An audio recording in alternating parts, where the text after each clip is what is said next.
Hello, everybody. It is I, Mr. Mike, and this is the GamezAttack podcast, episode 34, called Nintendo Direct Summer 2024, because I wanted to name it something so everybody knows what Nintendo Direct it could be. So if there's more Nintendo Directs down the road, we know what it is. You know, I don't want to get everybody confused because of the name and stuff. So here we are, folks. Who would have guessed that there would have been a Nintendo Direct dropping today, Tuesday, the 18th? I did not know nothing about it. Did anybody else know anything about this Nintendo Direct dropping? Because I must have been way out of the loop when Nintendo just stealth dropped this Direct onto us. They did a video. It's a video. It's not live or nothing like that. It actually ended a long time ago. I'm recording this a little later because, you know, I didn't know nothing about it until I was on the computer and I'm looking. I'm like, oh shit, there's a Nintendo Direct today. Nintendo decided, man, we'll just go. We don't have anything people want. We're just gonna drop it. So they did, and here we are. So we're gonna do like we did for the past many shows. With the Ubisoft Forward, the Xbox Showcase, the PlayStation State of Play. We're gonna do the Nintendo Direct today on this stealth, because I didn't even know I was gonna do a podcast today until this came up, and I'm like, okay, hurry up. So I was getting ready, got some news stories ready. I was thinking about having this podcast on Monday next week, but I'm like, okay, I guess I'm dropping one today instead. So there goes that idea out the window. So we're going to do the Nintendo Direct. Then we're going to talk about it. I'll be talking over it, of course, and trying to communicate what it has to show and say. And then I'll talk about what we've seen, what I've seen after the fact. And then we'll talk about more stuff like video games and such, and gaming news and everything else here on the GamezAttack podcast. So everybody, congratulations. We just got ourselves another bonus podcast out of the thin air. So haven't watched it, but I have, mind you, been able to see what kind of information was coming out of it. So I do know what is going to happen or what is going to be shown and dropped during this Nintendo Direct. I just have not watched it. So everybody, enough said for now. We're going to get ready. We're going to get set. I am going to change to this one. Oops. Okay. Hold on. Wrong one. There we go.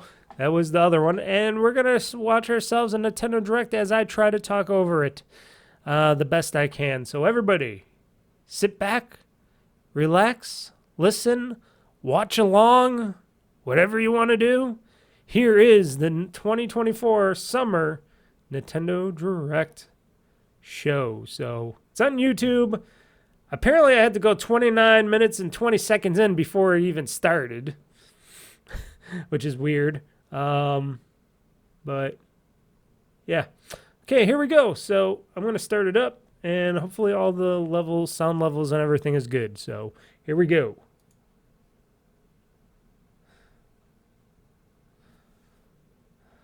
Okay. It'll take a little while because I think I did it right before the show started. It is playing, right? Yeah, okay. Good job, Nintendo, not showing like anybody any countdowns. Or Nintendo just gets right into it. They don't show a countdown. They're just going to go right into it. So what do you guys think is going to be shown at the Nintendo Direct? Well, you're going to find out in 1 second.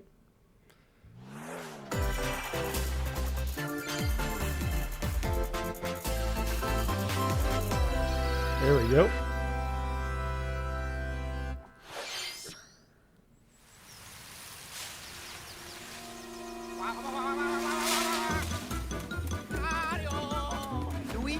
First game is a Mario and Luigi game.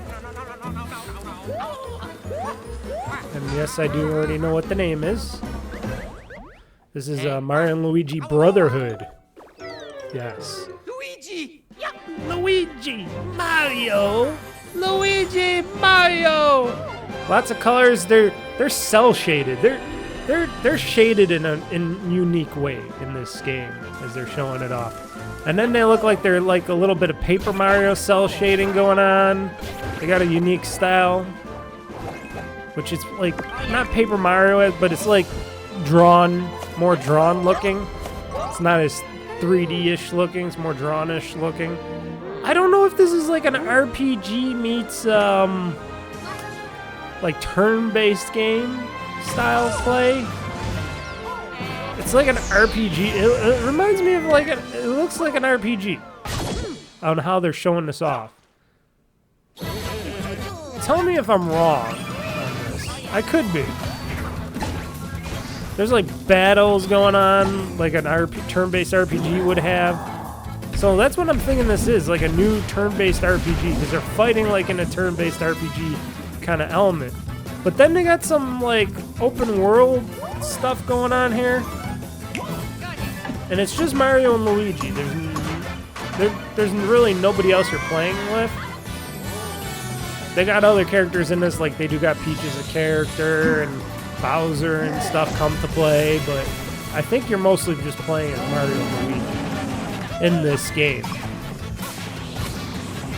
They got a little Mario Strikers looks to it. Mario and Luigi Brothership. Coming this year, November 7, 2024. So this is something they... Hello, everyone. Here we go. I'm Shinya Takahashi, and I'll be your guide for today's Nintendo Direct. They must have had that in the closet for a while. I'm turning up the volume. That was the first new entry in the Mario and Luigi series in almost 9 years. Mario and Luigi Brothership. Please look forward to a seafaring adventure that unfolds across mysterious islands. Almost 9 years in the making. As well as evolved Bros moves with Mario and Luigi. I never played any of the Mario and Luigi games. Let's see the first batch of headlines. So I'm guessing I'm going to miss that a bit. Bring the championships home. Okay, here's one game that I actually have pre-ordered. The thrill of the Nintendo World Championships is heading to the Nintendo World Nintendo Championship Switch NES Edition. I do have that pre-ordered. Take on over 150 speedrunning challenges from across 13 NES games. From lightning-fast feats to action-packed battles. Yes. I have that pre-ordered. Familiarize yourself with each challenge and perfect your timing. Then give it your best shot and aim for the top of the online leaderboards. You can also try more difficult legend challenges, like completing Super Mario Brothers in one go using warp pipes. So this is from the Nintendo World Championships. They got all the games in there and all the little mini games that they made for this thing that I guess were in the Nintendo Championships. So I don't know if I'm ever gonna play. I just got it for the nostalgia because I remember that stuff from back in the day. It's even before my time, since I was a little kid. But I felt like NES Edition launches on Nintendo Switch July 18th. And it's coming out soon, July 18th this year. Now on Nintendo eShop. I got the physical edition. Containing a physical version of the game and other bonus items is also available for pre-order. Yes, that's the one I got. But yeah, it's weird. It's a weird thing. I never. Is about to begin. It's something I might play a little bit of, but it's not like something that. It's just nostalgia. Relive as a game collector player. From the hit anime Fairy Tail in Play this action Tecmo America RPG. Fairy Tail 2. That's what this next Set in game the vast is. Kingdom of Fiore. Nice Team drawn Natsu prepares to finish their type fight. of game. Engage in real-time battles and Real-time unleash powerful battling. attacks that fuse different kinds of magic based on who's in your party. Okay. That's pretty good. Work together with your Oh, teammates this to is take all down games on powerful for the enemies. Switch. Coming for the original Switch. They're not talking about anything for the Switch 2 yet. or Switch 2.0 or whatever they call it, the Super launches Switch. on Nintendo Switch this So winter. Fairy Tail 2 is coming out this winter. Okay, from Quite Tecmo. Embark on a multi-dimensional journey. A multi-dimensional journey. From Final Fantasy series creator Hironobu Sakaguchi and composer Nobuo Uematsu. So basically a JRPG. Comes the turn-based RPG Turn-based Fantasia. JRPG. The world is slowly Turn-based. being robbed of its civilization. To restore his Yeah, memories, there's these weird, Leo must confront weird an orb evil entity thingies, threatening white orb all thingies mankind. taking over everything.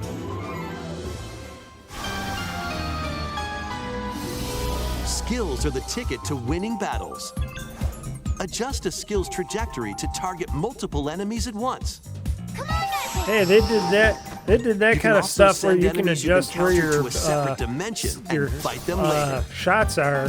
They did that already in The more like a enemies Dragon there are, the more Infinite you can Wealth, wipe out where you in get to one shot. change the trajectory and hit certain enemies. They did that in that game. Let us save the world together. So for your turn-based fanboys out Neo there, Dimension fangirls, launches on Nintendo Switch this holiday 2024, Fantasian Neo Dimension. That's gonna be Another a lot of sport is people's coming fun to stuff. Spoko Square. Nintendo Switch Sports. What? Basketball?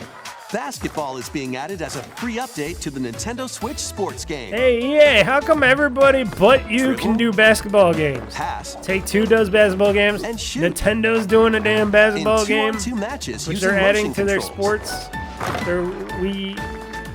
What is it? Try out is this, three-point challenge solo Switch and sports, score as they many call it? baskets as you can. How within come the they time can limit. do it, but you guys can't? And they're Up to doing it 4 with the... players can also compete in 5 Why does it streak look like she battles. was using a nunchuck?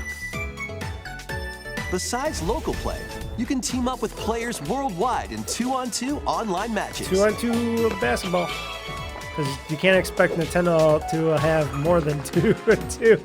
It's hard to get more This players free on a update court. for Nintendo Switch Sports Nintendo dumps Switch its way Sports, onto free update, Nintendo Switch basketball. this summer. Okay, so during the summer 2024, it's going to come out? Okay. EA, how come you guys can't have a basketball game? What's wrong with you guys? Where's that basketball game? Okay, we got some, a lot of drawn-in-looking type of animation artwork and stuff in these games. It's not like they're doing, cell shade. It's a lot of like drawn-in type of stuff. It's got that unique drawn-in look to all of their games. I don't know what the hell this game is. It looks like a bunch of robots on a robot planet with a big weird eyeball, and then you're doing some Ori and the Blind Forest kind of stuff going on there. It's one of those types of games it looks like, where you're jumping around and you're going on this what should I say, puzzle platforming type of thing. Some boss battles. It's some Ori shit going on here. Mio, Memories in Orbit 2025, so next year. It's an array of cartoon and classics. and like I said, it has that drawn-in feature. A Leap lot of into games a have new the drawn-in update for feature. Disney Illusion Oh, Island. here we go. More Monarch's drawn-in greatest looking detective type is of solving games. a mystery, I guess and most of only these. Mickey and friends can help. In the I guess brand most new of this adventure, Nintendo Direct is going to Mystery be in these Monarch. drawn-in looking games. Uncover hints and evidence scattered throughout the world. Then use the dashboard to crack each case. What Crack big each secret case. lies at the end? Start sleuthing because this free update launches on Disney Nintendo Switch Illusion Island. later today. Free update today. Later today. Okay. Island adventures await. Hello Kitty Island Adventures. Yep. It's from Snunt Blink. Customize your character. I guess they had to throw in Then some of that befriend crap. Hello Kitty, Hiromi, and You know other what Butter familiar said faces back in this the South Park open world episode? adventure. Oh, I love playing Hello Team up with your Kitty new pals to solve Island mysteries Adventures. and restore Yeah, Friendship I Island love when playing Hello Kitty Island Island Adventures. Adventure launches as a God damn time it, console Butters, we're exclusive playing on the World of Nintendo Switch Warcraft. system But I next wouldn't year. play Hello Kitty Island Adventures. Oh, Nobody wants to play that with me. Let's get loony in this wacky sports game.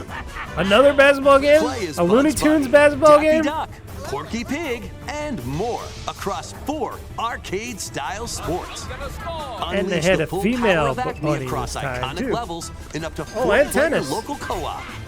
But Basketball watch and out tennis. for falling anvils. Looney Okay. Tunes Wacky World of Sports crashes World onto of Nintendo Sports. Switch this fall. They have Lola Bunny? Is that That's Lola all, Bunny or folks. is that Bad Bunny? I think that's Lola Bunny. And that's another drawn-in looking Emergency game. meeting. Even New Looney Tunes crewmates has a and basketball imposter game. roles are Yay! being What added the to hell you Among know? Us. Alert others when eliminated Oh, they're showing as an a Among Us noisemaker. game. Oh, there we Plant go. tracking devices on Even others Looney as a Tunes tracker, has a or basketball turn game invisible and while sports taking out games. players. Yeah, as a you're phantom. dropping the ball Suss hard on things those out when this baseballs. free update for Among Us sneaks onto Nintendo Switch later Okay, today. so there's an Among Us free update available today? Later A today? monster army is at your command. Raise your own monster army. This Excuse is me. Felicidad, Little a tired. realm of monsters. The underworld of Those what? who command and raise them are called Farmagia and play a vital role Farmagia? in the land's civilization. 10 of Farmagia must rise up against the oppressive More Magus drawn to in stop looking his vicious games. reign of the underworld. More drawn in Raise cartoonish looking monsters game. and lead them Okay, into the fight against the Magus' army. Farmagia. That's what this Plant game is seeds. called. Then So wait, cultivate. is this a farm battling Harvest them game? to make your buddies come to life. That's what this is? Oh, whoa, you grow your They monsters? can then be trained Okay. for battle. So you grow your monsters and train them to battle? Oh, okay. Give commands to your monsters and That's exploit enemy pretty weaknesses cool. in action-packed combat. It's pretty interesting. And then you do some Final Fantasy shit later. Merge Boss all battles. of the battle buddies in your party Whoa, whoa, to careful. call forth a Careful, giant busty fusion lady. summon Got and this wreak nice havoc busty on lady your foes. doing her little cheerleading thing there. Join the rebellion to stop the Magus in Farmagia, launching on Farmagia. Nintendo Switch November 1st, 2024, eh? Farm your own army of monsters and stuff. Huh. Donkey Kong Country Returns, originally released on the Wii system, is barreling onto Nintendo Switch in HD. The Okay, villainous I Tiki wouldn't Tap consider Trap has 720p hypnotized the really local HD now, wildlife would we? and I don't think they stolen do Donkey 1080p Kong's on the precious Switch. banana horde. Right? The Switch doesn't do 1080p, right? That's 720p still, right? Or Obstacles does it in do the way? 1080p? Just I stop forget 'em. because the Switch doesn't do real HD unlike the other consoles do. And roll on Not that they through. can do 4K HD, but Each they do level at is least filled with 1080p hijinks, most but of they're the no time. match for these top bananas. So they're trying to From Manic resell. minecarts to high-flying rocket barrels, Yes. and even hitching a ride Donkey on Kong. Rambi. It looks really There good. are plenty of I have to say, it transportation looks really methods good. available. Do I own Pass a this? Joy-Con think controller I to a own buddy this. for 2-player local co-op. At least I own this for the 80 Wii version. I appealing think. levels are in store. I don't know, what including do the I own? additional Oh, levels Tropical from the Freeze, Nintendo that's what I own for the 3DS Switch. version. Okay, new levels. Donkey Kong Country Returns HD swings onto So the basically Nintendo Switch system January 16th. re-releasing this game, January 16, 2025. Wait, that's, One of wait, Donkey hold Kong on. and Diddy Kong's jungle escapades returns in HD. Plenty of wild actions and antics are in Wait, store does he with these mention- Kongs. Next, please Wait, hold on. I want to rewind this a little Donkey bit. Kong Country Returns January 16th of HD 2025, that's swings next onto the year. Nintendo Switch system January 16th. Okay, that's coming out next year. store Okay, with these Kongs. I got it. Next, Had to please take a rewind a look at little bit this. because I'm like, what? It ain't coming out this year? It's coming out next year? So late next year? Wow. For a re-release of Donkey Kong Country? Okay. Yeah, I guess. They're really pulling the bottom. Nintendo's really pulling their games from the bottom of the barrel, as I would have to say on this. Oh, here's another 2D JRPG, turn-based JRPG. Drawn in game, another drawn in looking at. Oh, Dragon Quest 3 HD 2D remake. Journey Okay. with allies to face Woo. the arch-fiend. Hold on. On an epic adventure. Woo! Knock, open up the door. I'm sorry I had to do that. Another 2D Perplexing HD challenges. remake of something. And another And formidable monsters pixel await. art / drawn in looking type An of game. iconic RPG. Is there a remade theme in going on HD over in 2D. Japan right now with these drawn in type of looking games? Everybody wants to do a drawn in type of Forge your game, own path. looking type of game. I know they're all made out of digital pixels and drawn on the computer and stuff, but everything's drawn in looking and pixelized. The A lot of legacy pixels. A lot of begins. pixels. Count those pixels, people. So this is a pixel. Is this Dragon Octopath? Quest Oh no, 3 this is HD 2D okay. This remake. is the Dragon Quest game. Coming to Nintendo Switch, November 14th. This year, you should say November 14th. This year, HD 2D. Oh my God, people! Well, Nintendo did announce that they really didn't have anything. I don't know. People did say they didn't have anything new. Experience the complete Endrick trilogy, Dragon Quest 1 and 2 HD 2D remake 2025. Okay. 任天堂ダイレクトをご覧の皆様、 Hey, こんに hello ちは there, mister. 堀井裕二です You look old. Huji ドラゴンク Horai, エスト3の the 映像 creator of the いかが Dragon でしたか Quest series. よう Okay. やく発売 And 日 he's holding が近づいて slime. 僕も嬉しく思いま The す blue slime in そして his 今日サプライズ in で his 発表 hand. し He's た got a ドラゴンクエスト he's got a 1&2 plush slime HD from 2D で the 蘇ること Dragon が Quest 決定 series. しました Is that a 時 toupee, 系列 dude? としては That totally looks 3 like が you're wearing 物 a 語の始 toupee. めとなっており I have to say, 3、that looks like a 1、2の toupee. 順番でプレイ Look す at る him all の buttoned up with あ this 驚く展開が待ってい that ます flannel shirt. ロト3 He's 部作 really と rocking it. 3と1&2どちらもぜひ楽しんでもらえたら嬉しいですどうも堀井裕二でした Domo. Oh, you got an orange slime plushie in the background. Thank you, Mr. Hori. I think that's the only thing that I. We hope you're excited to play the entire Erdrick trilogy. No, now I'll in probably never HD play any 2D. of these Dragon Quest games. Let's continue. The only with thing more I really evidence. like about the Dragon Quest games is slime. Is the slime guys? They're just my Let's fun. have some fun. Co. Oh no, this is the Funko Say hello to multiplayer Jaws? game. Wait, He-Man? Great Scott! Is that Marty McFly? Where's Chucky? The world of Funko is coming to life in this action-adventure mashup Oh. for the ages. Oh. Play with more than 60 characters as you explore locations based on over 20 iconic movies, TV shows, and more. Are they gonna do one with Disney where it's all Use Star special Wars and skills everything else? crafted gadgets to explore epic worlds, each with their own unique puzzles, hidden areas, and familiar foes. Dinosaurs from Jurassic World and Cylons from Battlestar Galactica. They're certainly not toying around. Unbox the universe. When Funko Fusion pops onto Nintendo Switch, It does seem September very 13th. interesting. I don't know who that's for, but it is coming out this year, September 13th. We've got a smorgasbord of 2024. spooky, silly, and strategic games. Okay. Ready for an adventure of ghoulish Luigi's Mansion proportions? 2 HD, folks. Another Summon your re-release courage of a game. and Or is this a explore multiple mansions re-release of a game that they Filled with HDified goofy it? ghosts, tricky traps, and other A lot of supernatural re-releases, shenanigans. a lot of HD Luigi's remasters. Mansion 2 HD launches on Nintendo Switch June 27th. Pre-orders are available now on Oh. Nintendo eShop. June 27th, eh? They didn't even put Meet the they didn't even quirky put it little onto Dempa it. Man. They just said Find that. him, catch him, and lead him on New a joyful Dempa, RPG adventure. Dempa Man. What? Explore dungeons and battle They look like monsters. Pikmin, badly drawn Pikmin. Customize all sorts of outfits. Okay.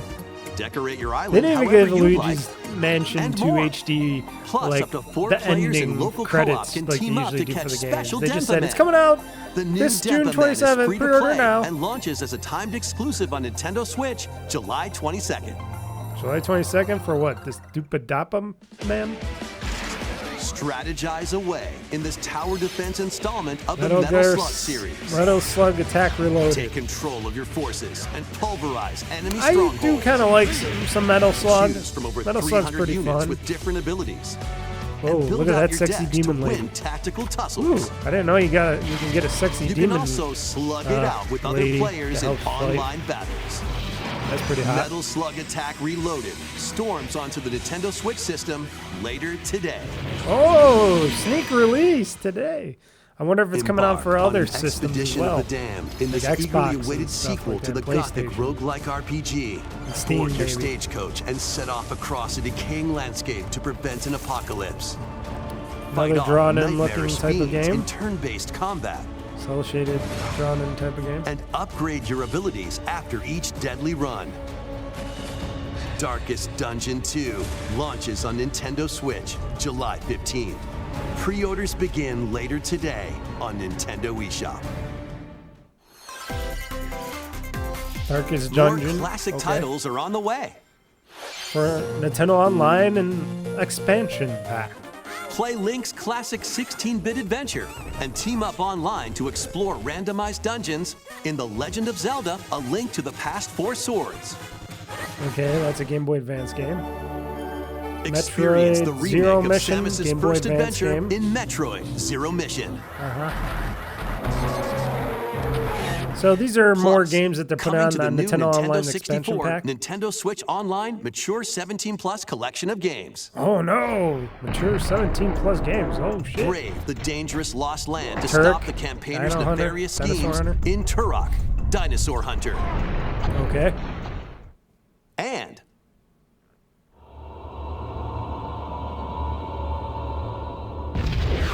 Perfect Dark. Oh yeah. infiltrate a corporation to end the Hey, alien we got a conspiracy Perfect in Dark game.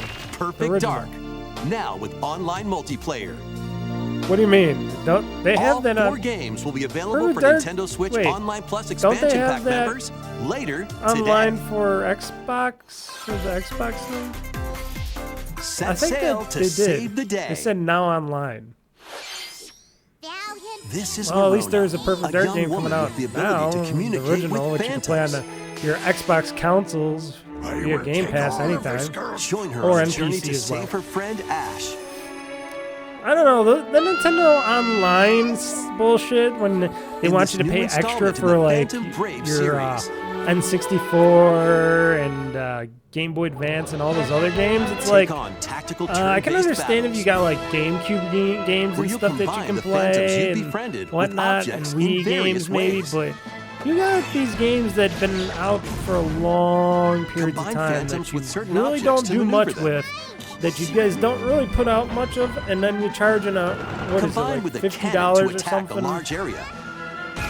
What was it, like $30, $50 a fan month to or something? I blow forget enemies what around. it was. It's a lot more than $10 a month. Or combine with Was it like Verona 15 herself on? for I could be show-stopping over-exaggerating. I don't abilities know. that can turn the But they tide want you of to pay battle. extra to play these old games a lot more Phantom for that. Brave, this the Nintendo Lost Switch Hero, Online? launches on Nintendo Switch next year. Okay, Phantom Brave: The Lost Heroes coming out available 2025. Don't know nothing about it. I was just This watching. one's gonna take you But for a really, ride. it's like, why charge more for games you can just 7 don't arcade know, games get on featuring emulators? Marvel and Capcom characters are Just fighting saying. their way onto Nintendo Switch. Marvel vs. as one Capcom collection. Fighting Collection arcade Flash game. and X-Men Okay. versus Street Fighter. Duke it out in Marvel vs. Another Capcom game that 2, people could New Age of probably Heroes. just get on their emulator. I Take don't down know, the get on their Kingpin, the beat-em emulators. up side-scroller, The the Punisher. Punisher, and more. Okay. Games that you probably get Hit up emulated. training mode to polish your fighting skills and combos. Select online mode to challenge rivals around the world.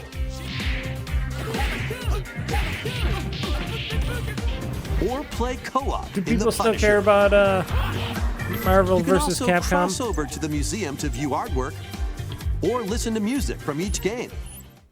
I wanna take you for a ride. Marvel vs. Capcom Fighting Collection Arcade Classics launches on Nintendo Switch This year, This year. 2024. Haha.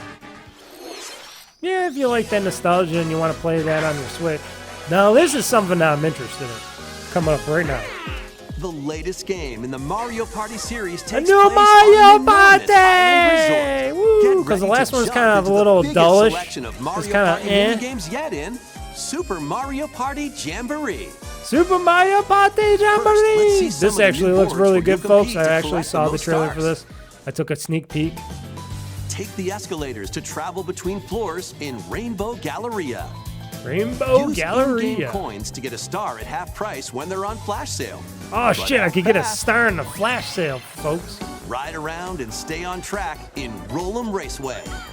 Now this is With really the new cool. turbo dice item, you can move up to 40 spaces with a lucky roll. Here move on up to Goomba 40 Lagoon, spaces on the ebb and flow of the tide can change your path. I like what they're And doing with things this new really Mario get Party mixed up Jamboree when the game. volcano This new blows Mario its Party, top. they're doing some unique stuff with this. Along with 5 new game boards, I will 2 probably boards have from to purchase previous this Mario Party. games make their return. And they got some original Mario Party and Mario Party 2 Some games coming mini-games too. are action-packed challenges, speed trials, a battle of wits, It and looks more. really good, folks. And some are controlled by gently shaking or tilting your Joy-Con controllers. If you want to play with your Joy-Cons.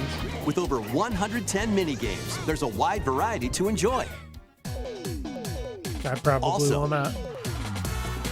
Up to 20 players can go head-to-head online in Whoa. the Coupathlon mode. Really? Up to 20 Compete players? against your huh? rivals and aim for first place.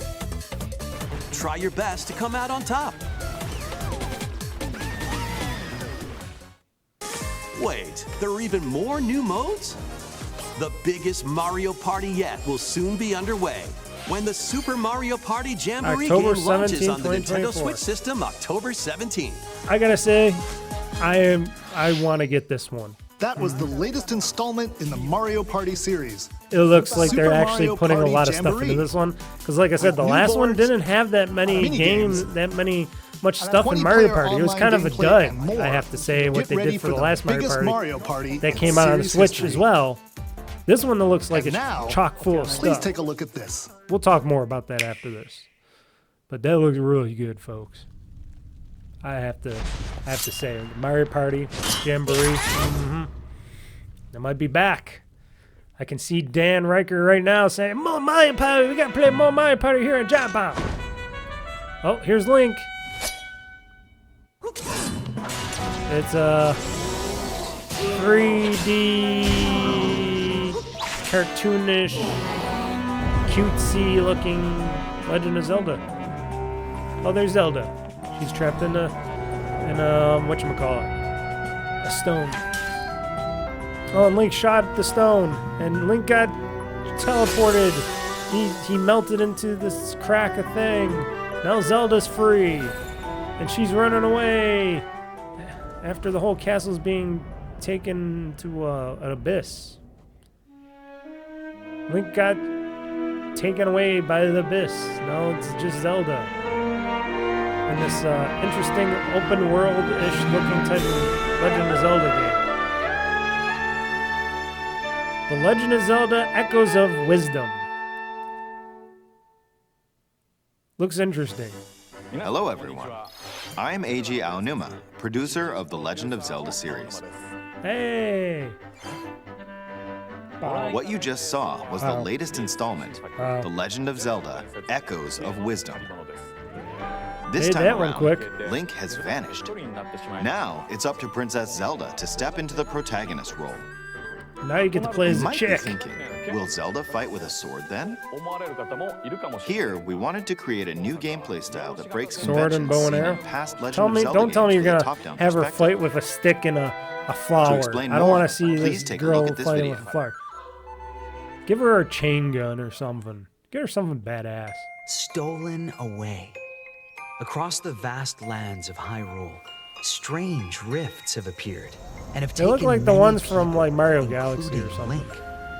Now alone, Zelda meets the fairy Tri, receives a mysterious staff called the Tri-Rod, and sets off on a journey Tri-Rod. across Hyrule to save Okay. her kingdom. Not getting a sword, getting a rod. By waving the Tri-Rod Tri-Rod. at a table she found, Zelda learned how to create an imitation of it called an echo. Once you learn Echo an table? echo of something, you can recreate it whenever you'd like. Even if there's a wall blocking your path, you can create echoes of tables to get a leg up. Just like that. You can create wooden boxes, old beds, and unusual things like water blocks. How you use them separately or together is entirely up to you. Learn and create echoes of things you find while So exploring basically, it's a Hyrule. puzzle platforming type of thing. You might be surprised where at you gotta what you figure out how to discover. get through this world. So how do you battle creatures? And what's that following Even you? battles will look different. You could pick up and throw a rock echo, for example. Oh, That's okay. not all, though. You can also create echoes of monsters. After doing so, they'll echoes of fight monsters. by your side. Okay, there you go. Can create an army Monsters of have piglins. different abilities, so choose the one you want to create based on the robots. situation. Okay. Wisdom is key, after all.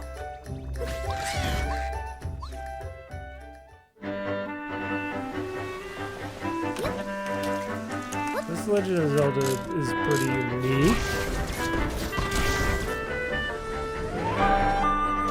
In a Hyrule without Link, the fate of the kingdom is now in Zelda's hands. About time. She was rolling it How was that? like shit all the time. Now I she's hope got you to enjoyed battle this for it. demonstration That'll of have the a Echo Link do it. ability, which channels Princess he got Zelda's taken wisdom. away. There are a lot of echoes in this game. To be honest, I haven't counted them all yet. How you solve puzzles and battle enemies will change depending on the echoes Doesn't used. look too bad, In folks. short, Looks we've really created good. a game where each I player's know experience Zelda will be fans out different. there like all of the Zelda games. The Legend of Zelda But this is pretty Echoes good. of It's Wisdom coming out this year, launches too. September 26th. A 2024. Nintendo Switch Lite system inspired by the Legend of Zelda Oh, series special will Nintendo also Switch be Lite. available at launch.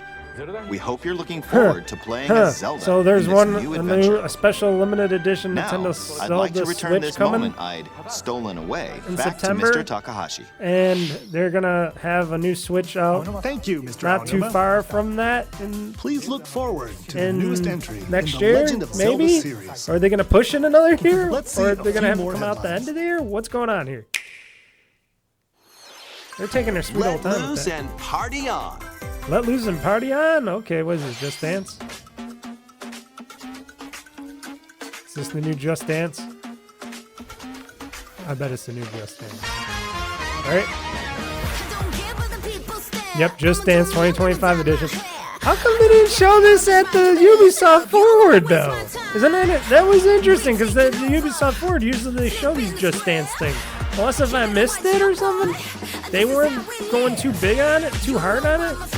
But yet they're showing this for the Nintendo Direct. Maybe Nintendo just said, hey, don't show it at your UB Forward, put it on our show, because then we can have it. I was like, oh, okay, yeah, dancing. That means it must be a Just Dance game. Where's the Panda Bear? I don't see the Panda Bear. Talking about their Just Dance membership. Oh, okay, Just Dance. Of course. A new Lego adventure is on the There we horizon. go. Lego Horizons. It's the world of Horizon in Lego form. Lego Horizon Join Adventures. Machine Hunter Aloy on a quest to save the world from an ancient Surprising. evil. Surprise Journey that through lush landscapes. Sony is actually publishing a Dive game deep on a into the Nintendo cauldrons. platform. Climb up Isn't on the that tall nests interesting? and traverse That's like other the first time you would think. inspired by the Because original it game. wasn't But be like careful. Sony and Nintendo Swarms of machines super are lurking everywhere. enemies against Use each an other array of gadgets because of like their blast past. boots and gravity bombs to hunt them down. But yet Sony chooses to nimble put it on there. watchers Well, I guess because Sony thinks mighty Microsoft's the sawtooths. threat now, and they're like, You might even Nintendo come can never across keep the fearsome catch up to. Thunderjaw. They're something totally different than us. As you progress, So- you can help Aloy rebuild her home. But I'm surprised Sony And wouldn't want more customize money her and put appearance this with lots of also on the outfits. Xbox. But I guess they don't and feel you like don't they have want to to. explore this vast wilderness alone. Sony Team can be up with petty. familiar faces from the world Microsoft, of they're just Horizon like, hey, in we'll put games two-player on local anything or as long as online people co-op. buy them. We need to sell some games sometimes. and make some Lego extra money. Horizon Adventures launches on Nintendo Switch. I don't this understand holiday. Sony's thing though, not wanting to publish that. A Stray's I journey think because they were begins. wounded because they had to publish they have to publish MLB, the show on Xbox now every year, and they don't like that because they don't want anything going to Xbox because it's Sony. This is Stray. It's a cat game. It plays a cat. This cat's falling. Oh, the cat fell into an abyss too. Experience a decaying cyber city through the eyes Cyber of a City cat Stray. separated from their family and friends. Explore alongside a drone known as B-12 to Wasn't find this your way home. originally on the PlayStation and then PC? Wasn't this also Carefully coming to climb to the Xbox? highest The heights. Stray game? Create new paths for I yourself forgot. and stealthily squeeze into tight spaces. Think like a cat to So make this your way runs through the well city. on the Switch. careful though. Not everyone is excited to have you slinking around, course including not. hordes of hostile creatures ready to swarm. Keep exploring to venture into more areas of this unfamiliar world and make your way back to safety. I'd never heard much about this Stray game. Stray finds its way onto Nintendo Switch this holiday. Annapurna Interactive. Never heard too much about that game. I don't know if Welcome people home, really Hobbit. like it or not. Welcome home, Hobbit. Oh, it's a If Hobbit you've game. ever wanted to live like a hobbit Private from the Division. Lord of the Rings, Tales now, of the Shire, a the Lord of the leisurely Rings game. existence, nestled away in an idyllic, quiet corner of Middle-earth can be yours. In a Hobbit hole. Customize your appearance, decorate your home, and settle into life in the Shire. As a newcomer to the little So haven this of is the Bywater, Hobbit you'll Animal befriend your Crossing neighbors, game? work together to solve that what this problems, is? and even share a meal. The Animal Or Crossing 3. Hobbit game? Explore, garden, fish, forage, and cook. The best way to build a Hobbit community is by hosting a dinner party with your homemade dishes. Plus, you can trade with your neighbors for unique decorations or special ingredients for even Alrighty tastier then. meals. Friendly hobbits and familiar faces await your arrival when Tales of the Shire That's the launches on the longest Nintendo beard Switch Gandalf system ever had. this holiday. Coming this holiday. Tales of the Shire. Okay. Investigate, interrogate, checkmate. Remastered versions of Ace 2 Ace Attorney Attorney trilogy. spin-off games, including a sequel that was previously unreleased outside of Japan, are coming to Nintendo What? Switch Unreleased as out of one Japan? collection. As the prolific prosecutor Miles Edgeworth, take the case out of the courtroom and investigate crime scenes. Gather information by interviewing people and inspecting evidence. Then use the power of Is there a new logic anime of to this? solve challenging cases. Enjoy all new hand-drawn character visuals from the original series character designer, or swap to the original sprites for a more classic look. Take a Ooh. break from your investigation to explore the gallery, where you'll find character art, music, including orchestral arrangements, and more. Past and present collide as you uncover the truth at any cost. Ace Attorney Investigations Collection launches on Nintendo Switch September 6th. Ace Pre-orders Attorney begin later today on Nintendo eShop. Investigations Collection. It's available September 6, 2024, this year. I wonder if that's coming out also on Xbox and stuff. Or if this is just for something for Switch right now. Here we go. Some anime-ish looking video game. Whoa, what the freak? What's going on here? Got this kid with the red hair with his girlfriend.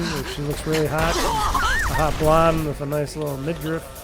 They just fell off a bridge as the bridge After blew a up. devastating attack by unknown assailants, girl in Takumi her Samino's life sexy gets boots are turned all upside down. Knocked down. A mysterious school mascot suddenly appears. It's a big bubble. While Takumi manages to get out of harm's way, he's then forced to Last enroll at the Defense Last Academy. Defense Academy, along with 15 other students. What? Their mission is to defend the school from hostile student enemies for 100 days. An academy shrouded in secrecy.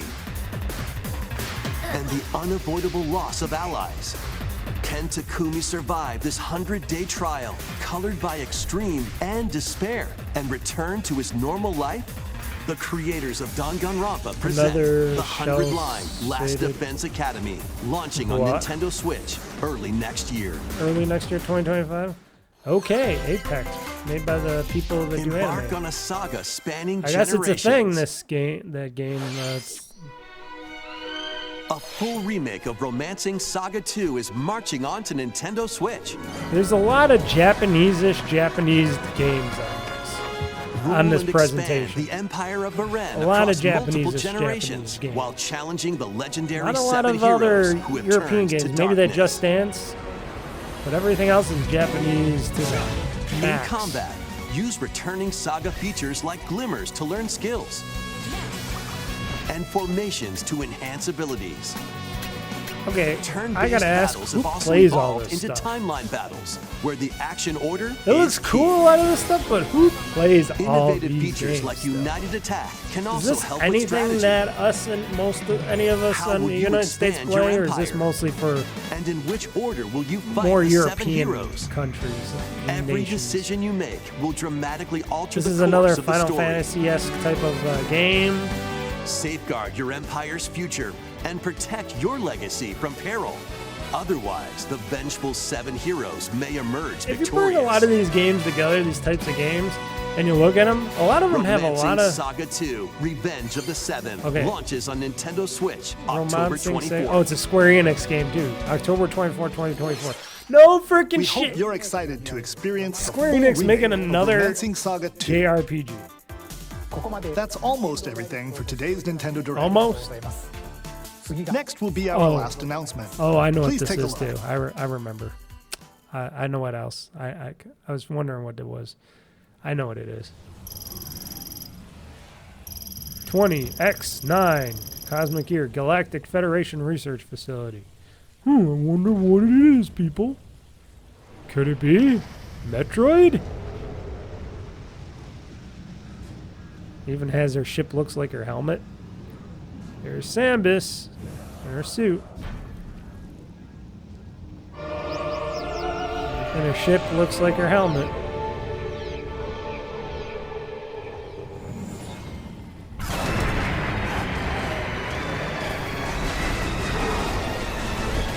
So this game, this Metroid game looks like a Halo game. You're fighting this Samus in a suit. And you look like you're Halo a little bit, and you're shooting enemies and stuff like that, as I can see. So that's what this is, first-person shooter. Oh, and then you can travel in a big ball. There you go. A Metroid game that is a Halo game. Go figure. Hey, that looked like a that looked like what do you call it? I forgot their names really. It's been so long.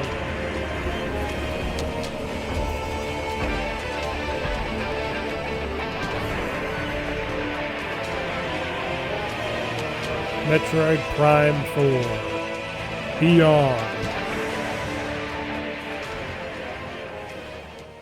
No date announced.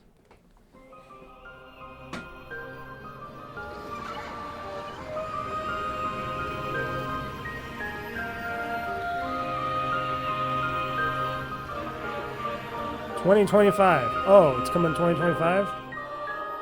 So is this going to be a next-gen game, maybe? They're going to put on the Switch too? Maybe? You think? That was a first look at Metroid Prime 4 Beyond. After a very Didn't long you guys time, show it off a long time we are ago? finally able to share more information about this title. Uh-huh. Release is planned for 2025. So please wait a little bit longer. We Wait a little you're bit longer looking while forward we to still Samus think Aran's about what we're new making adventure. here. Looks like a Halo game. That's all for today's Samus Nintendo turned Direct. into Master Chief, Thank you for watching. the female Master Chief. Okay, well there you go, folks. That was the Nintendo Direct. That was yeah, that was the Nintendo Direct, folks. Summer 2024. Here, let me get into some of the stuff. Yeah, that Legend of Zelda game, that the Metroid Prime 4 game looks like your Master Chief, but you're Samus Chief now, and you're fighting in the first-person shooting world, and you're fighting and shooting all these enemies and stuff. And I almost said Locust, but that's from Gears of War franchise. What are they called again in the Halo franchise? Oh my God, it's been so long, and I'm like, oh shit, what are those things called now? And I feel so bad because I used to be a very, very, very, very big Halo fan until Infinite, and I just lost all knowledge of everything Halo except for Master Chief Cortana and some stuff. But oh, I can remember the Flood. Oh, what the Arbiter. Come on, brain. Come on, try not to look it up. Oh boy. Yeah, it looks like a Halo game, but it's Samus And I know that game had a lot of turmoil before. I thought they showed something Metroid Prime 4 before a long time ago, but I heard they scrapped all that and they changed developers or whatnot and people making the game like a million times, and now they're finally coming out with it. And I guess Metroid Prime fans are going to be super, super happy now because they're like, oh, we're finally getting a Metroid Prime game, proper game. Okay. Yeah, it looks like something like a Halo game, and it's coming out next year, 2025, so that's probably going to be, I'm not saying a launch title, but it's going to be in the launch time frame maybe of the next Switch, if that's when they're going to announce it. It's hard to tell with Nintendo because they did announce this Legend of Zelda Switch Lite that they are posing as a thing. Yeah. Okay, so I'm trying to think here. I forgot what they were called, and I know people are gonna, Halo fans of everywhere is gonna hate me for this, but I forgot what they're called. I could type it in right here. Enemy of Master Chief. What does he fight? The Covenant? Yeah, okay, I guess they're called the Covenant. Yeah, they got Brutes and all those other character guys. Yeah, okay. Anywho, yes, that was the Nintendo Direct, folks. They put out that's a lot of that stuff is just extra stuff that I guess a lot of companies probably wanted to get out, like Square Enix and such, and they're like, we put them on the Switch, or were these gonna be all for the next Switch eventually? But then you guys pushed the next Switch back, so we gotta have we want these games out before then, and we don't want to wait. That's what I'm thinking. A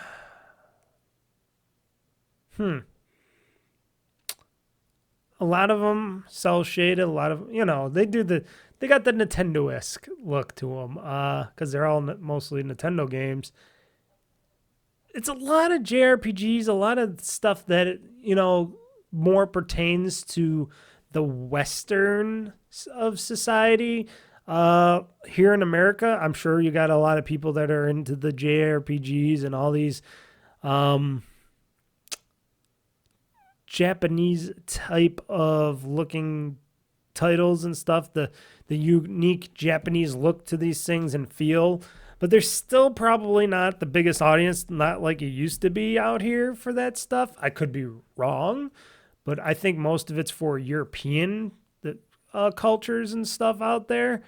Because, we just want our Call of Duty, shoot 'em, boom booms over here, and epic adventures and stuff. It seemed like there was a lot of stuff that they were like, okay, we gotta have some kind of lineup coming out for the rest of this year, maybe a little bit into 2025, because we still do not know when we want to announce and release the next Switch 2 or whatever it's going to be called. So we want to push as much stuff in this year as possible for people. So let's get all these JRPGs and this and this.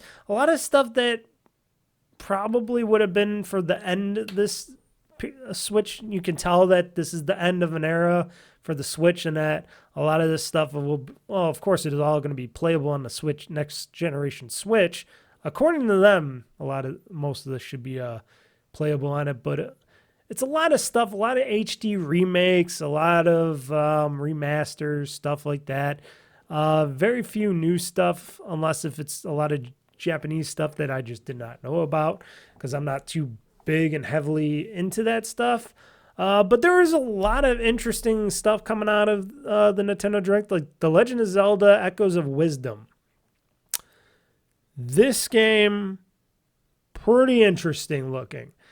Like I said, this is the first time I was seeing this stuff. Most of the stuff I saw what they were talking about. Like I read what they were talking about here, but getting to see this game.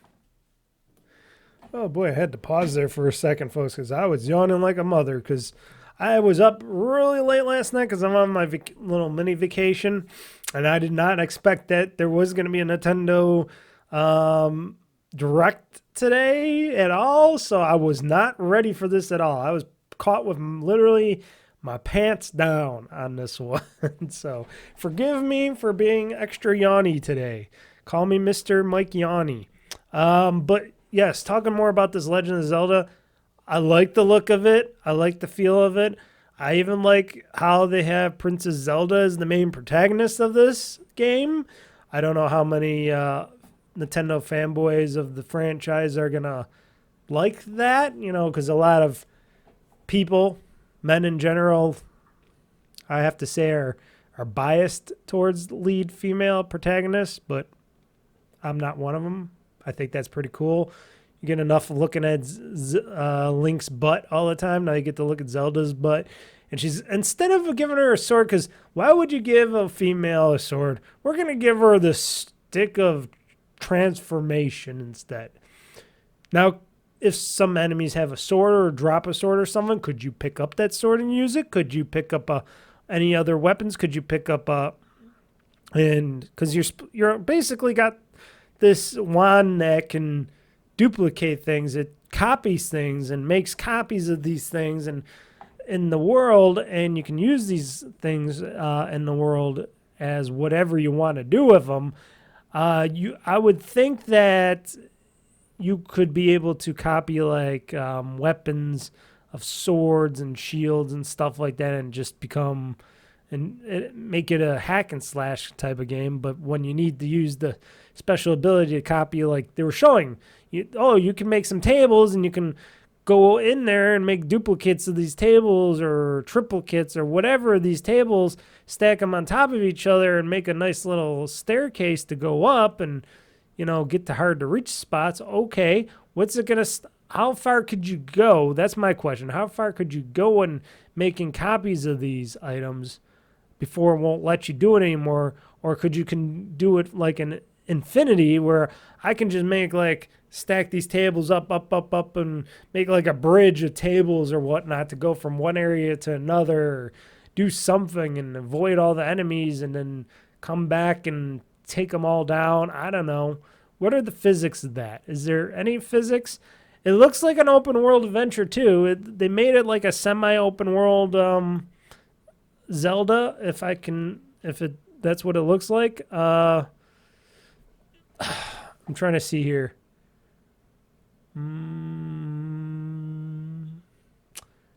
It also has that Tunic feel to it as well, or look to it.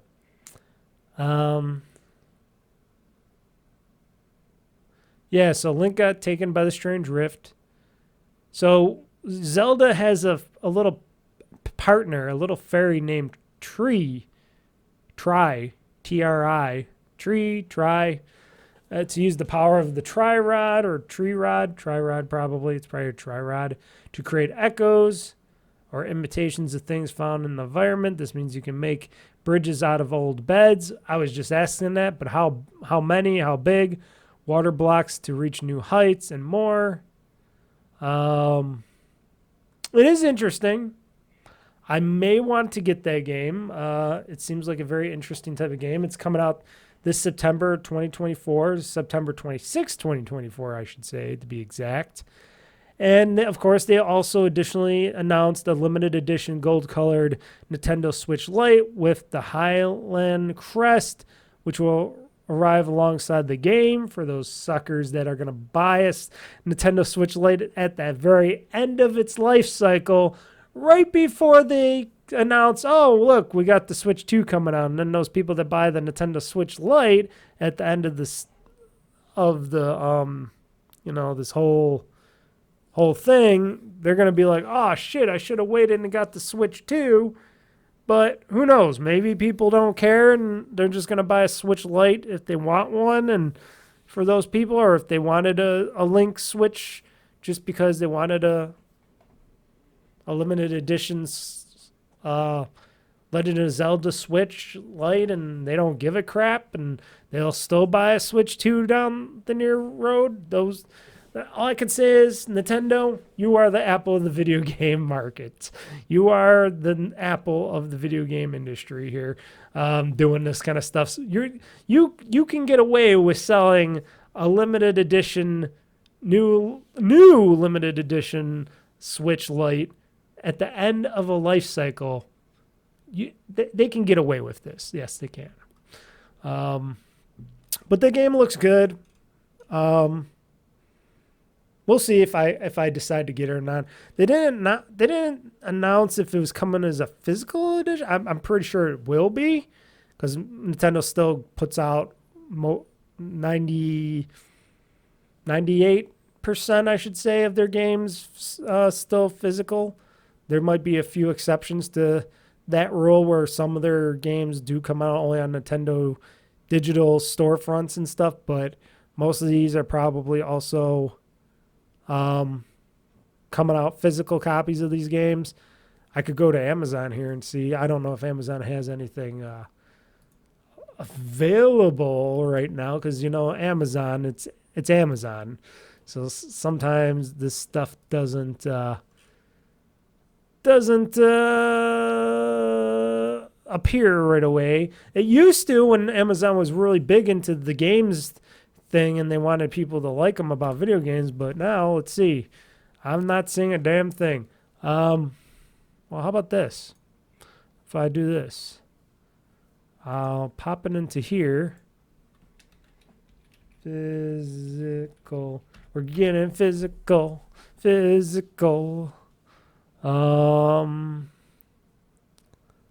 Let's see here. I'm not seeing anything. Save as Hyrule as Zelda. Yes. They're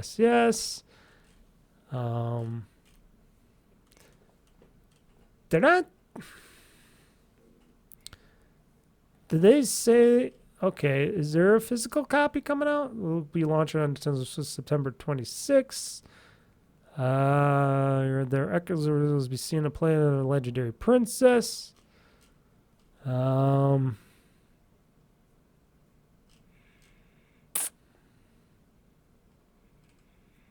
Yeah, I'm pretty sure there should be a physical release of this game.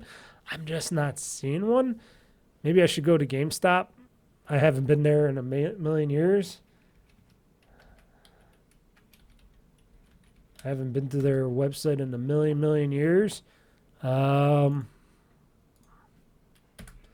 if anybody's going to have this game, Echoes, there we go, coming soon.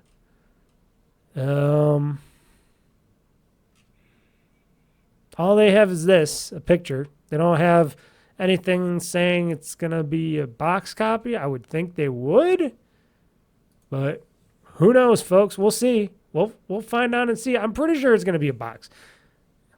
Oh, they even have a pre-order. Okay, so where's this coming up on Amazon that I couldn't see it on Amazon? Oh, they don't have it on Amazon. Okay, it's just fake. Okay, that's a fake link. Get it? Fake link of link? I shouldn't get too far into that. But I'm sure there'll probably be a physical edition of this. I know people used to tout and praise physical editions of this kind of stuff, but more and more I've been seeing more digital stuff. But okay. Then Metroid Prime 4, like I said, it looks like Halo to me.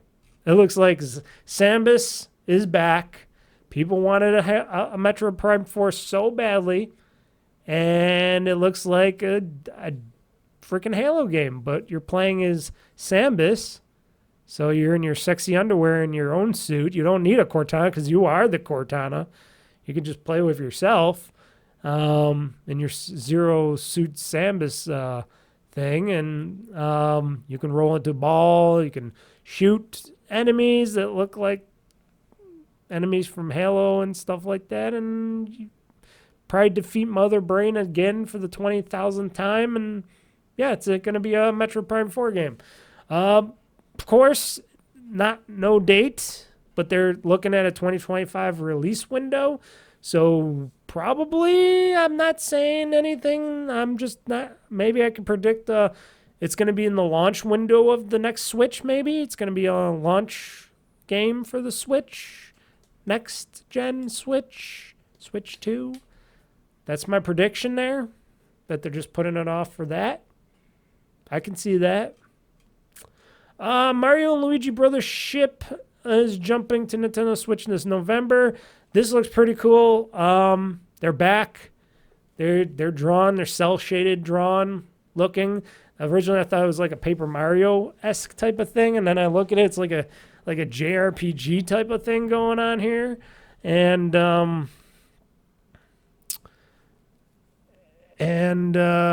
yeah, it looks cool. It says here, as Mario and Luigi journey across Concordia, they will visit rainforest cities and more, alongside running into Peach, Bowser, and the Mushroom Kingdom favorites.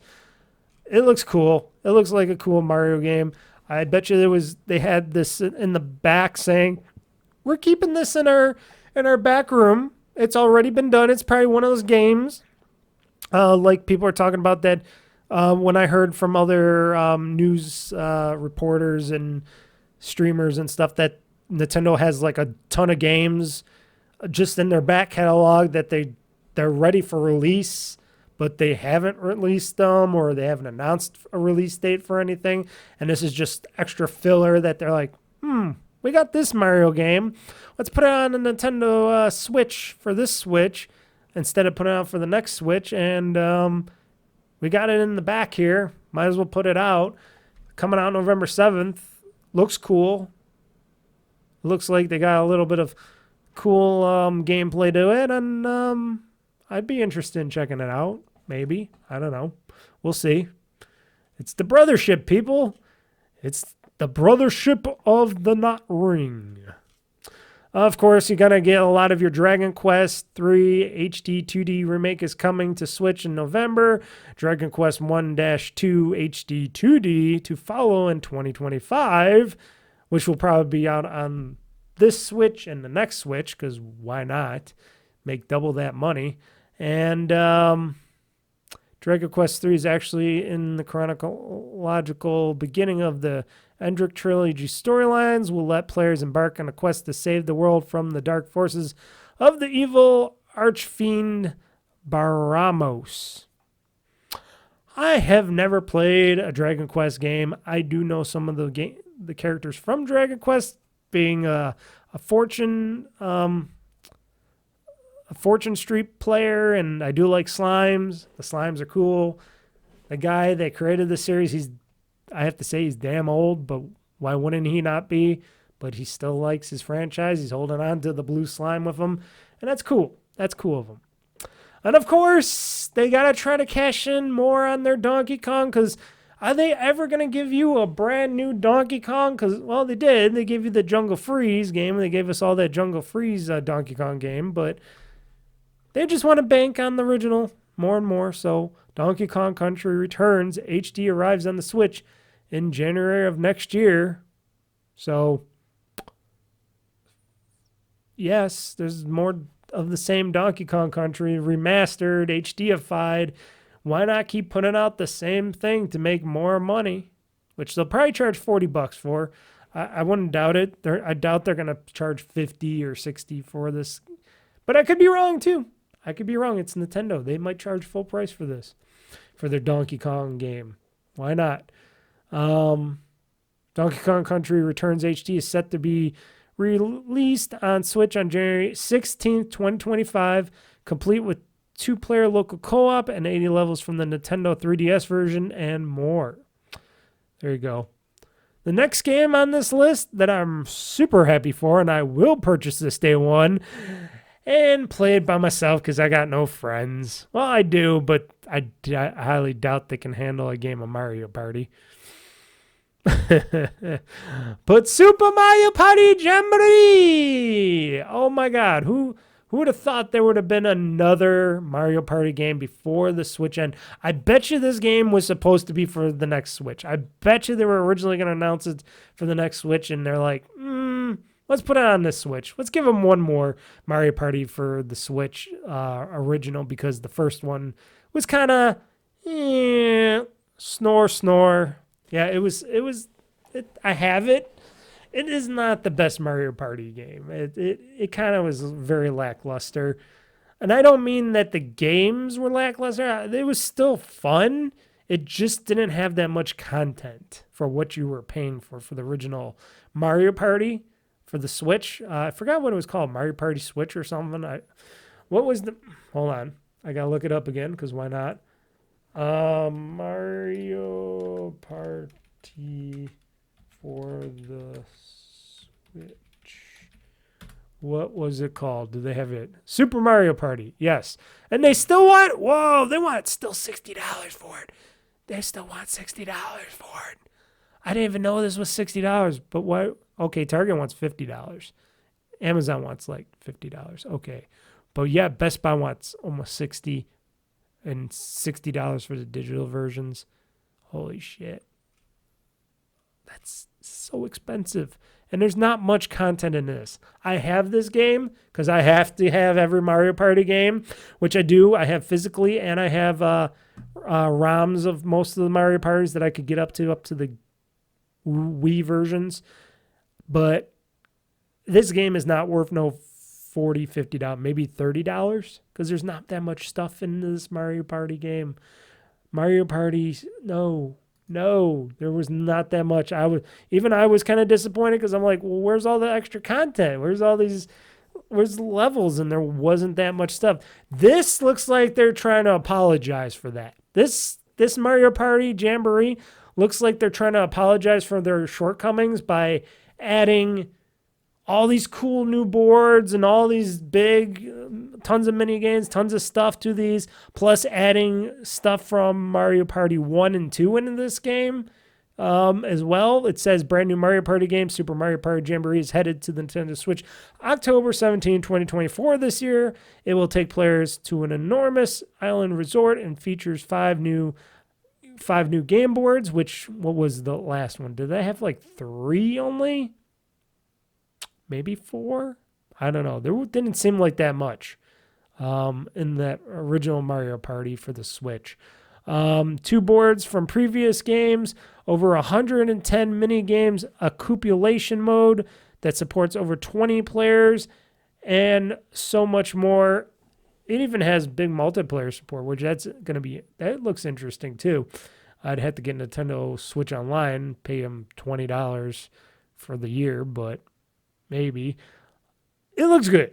From what I've seen of it, for what they're doing with the new Mario Party levels and stuff, doing the boards with the interactive board modes where, the water can rise. That means you can't go that way anymore. You have to go a different route, or something breaks, or this and that. I like that. As long as the party games are fun. I like where you could be in the shopping mall. They were showing the Mario Party shopping mall, where you can get, they'll have sales and you can get a star for half off or something. They did that in other Mario Party games, but this seems like they're really focused on a lot of interesting stuff, and I'm interested in it. I gotta say, I will probably buy this, and I'm sure this is gonna be $60, of course, because why would this not be $60? It's a Mario Party game. They're gonna charge you full freight on this game, folks, if you like it or not. But in October, I will probably be purchasing myself a copy of Mario Party Jamboree. It's going to go on the list. I have to say, it looks pretty damn cool. Let's see here. Legend of Zelda, A Link to the Past, and the Four Swords, Metroid Zero Mission, Perfect Dark, Turk, Dinosaur Hunter are being added to Nintendo Switch Online as of today of this recording, or as of their Nintendo Direct today on the 18th. Yes, the 18th. There's some big games heading to Nintendo Switch Online. I already talked about that. Perfect Dark is already on Xbox Live, Game Pass. Turk, Dinosaur Hunter. Who wants to play that game nowadays? Who doesn't, except for me, own a copy of Legend of Zelda, A Link to the Past of the Four Swords? How many people do not own a copy of that? I'm sure people do. Or you can get a ROM of that. Same with Metroid Zero Mission. I don't know. All these games you can just probably get a ROM for and play them. And why would you want to pay an extra, what, $20-$30 for Nintendo Switch Online? Because you got to get the higher tier Nintendo Switch Online to play these games. Why would I want to do that? Why? It's like Nintendo, instead of making it $20 a year for Nintendo Switch Online, they should make it like $30. I'd hesitate to say $40 a year, but also if they do that and they just make it one price, that all these games will be on that, and you don't have to go, oh, I got to pay an extra $20 for this tier just to play all these games. I don't know. Marvel vs. Capcom Fighting Collection Arcade Classics is bringing 7 beloved games to the Switch. If you're still into playing the original Marvel vs. Capcom fighting games, I guess, the arcade collection, I guess that's fun. I used to like playing them, but it's been a while. It's been a little while. I'm not going to spend $50 on that. This is what I thought was funny. Nintendo Switch Sports is adding basketball as a free update this summer. And yet EA Games, it's in the game, EA Sports division of games, they can't even bring out a basketball game. You got 2K that's always bringing the basketball games, even though not very popular and people complain about them. And you got all these other people making basketball games, and then Nintendo of all people bringing out a basketball game, even though it is a Switch Sports title, free update to Switch Sports. Still, they're coming out with a basketball game, 2-on-2, but still, they got one up on EA that brought nothing to the table. Excuse me. Ugh. Mobile game Phantasm is being released on the Switch this holiday. I have no idea on anything of that, but I'm sure there's people that are interested in that game because they are releasing on the Switch this holiday for people to purchase. Darkest Dungeon 2 will bring us its terrors to the Nintendo Switch next month. Darkest Dungeon 2 will be bringing the terrors to the Nintendo Switch on July 15, 2024. Again, another game that I know not much about that people probably will buy for some reason. Very interesting people. Okay, there's Among Us update today on the Nintendo Switch for kids and people that play Among Us on the Switch. They're adding a new tracker crewmate that can track others with a map, and a phantom imposter that can turn invisible. Okay. Yeah, a lot of this is what somebody's saying. We got JRPG goodness. Yes. Not a bad Nintendo Direct. I am not going to say it was, I wasn't, they even said it over at Nintendo. Don't expect news or anything of new next-gen Switch stuff. No next-gen Switch. They did say that a while ago. And there was nothing that anybody could really say or announce or, none of the other game journalists out there were ever thinking or saying, well, there might be they're going to have some good stuff coming out still for the Switch. Nobody knew anything. Everybody's like, oh, it's going to be a really late season, but Nintendo brought us some stuff. Like I said, for me, at least, I'm definitely going to get Super Mario Party Jamboree. That's one game from them. I'm definitely not getting Donkey Kong Country because I have multiple of these games. No Dragon Quest for me. Mario and Luigi Brothership, I'll wait and see. I want to see what other people say about it. I am still kind of confused on what type of game is it. Is it an RPG? It looks like a definite turn-based RPG. But anything else that they're going to Turn-based combat. Yeah, dynamic twist on the traditional turn-based combat. Okay. I guess this was a franchise too. I did not know that. The Mario and Luigi. Is this based on those other Mario and Luigi? I guess this is based off those other Mario and Luigi's games as a turn-based game. It looks unique. It looks interesting. We'll see if I get it. I don't know.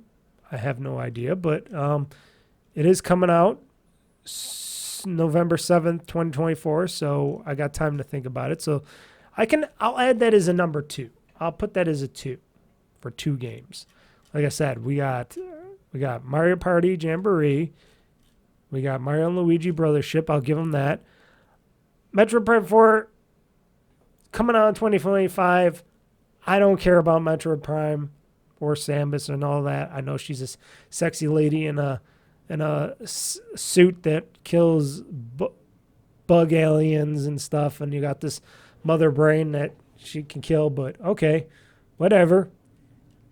Not a Metroid Prime fan. I never was, probably never will be. I tried playing some of the games, just never was. You never know. Maybe this Metroid Prime 4, when it does soon eventually come out in the future, and they show more gameplay and stuff of it, and maybe this Halo-esque game might turn me around to play the Halo-esque type of game of it. I don't know. This looks cool. Still want to see a little bit more of this, though. The Legend of Zelda Echoes of Wisdom. It looks like a cool Zelda game. I would highly consider maybe getting it. So you can add that as my 3rd game to the list, The Legend of Zelda Echoes of Wisdom. I'd like to definitely play as Zelda as a protagonist as she kicks some major ass, showing that the women can kick major ass and stuff. Definitely.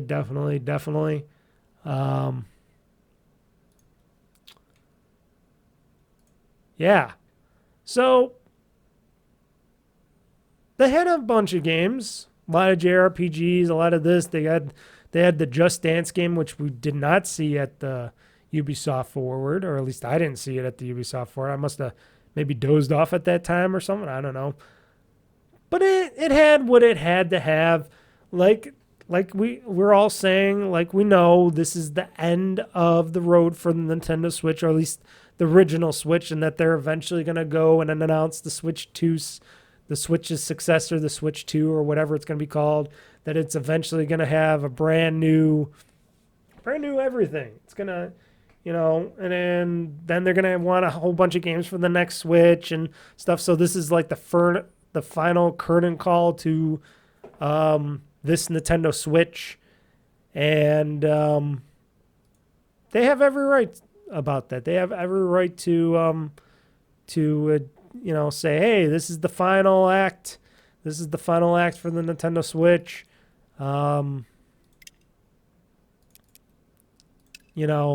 We said that we want to bring out at least a few more games to you guys and have some stuff, so why not? So, yeah,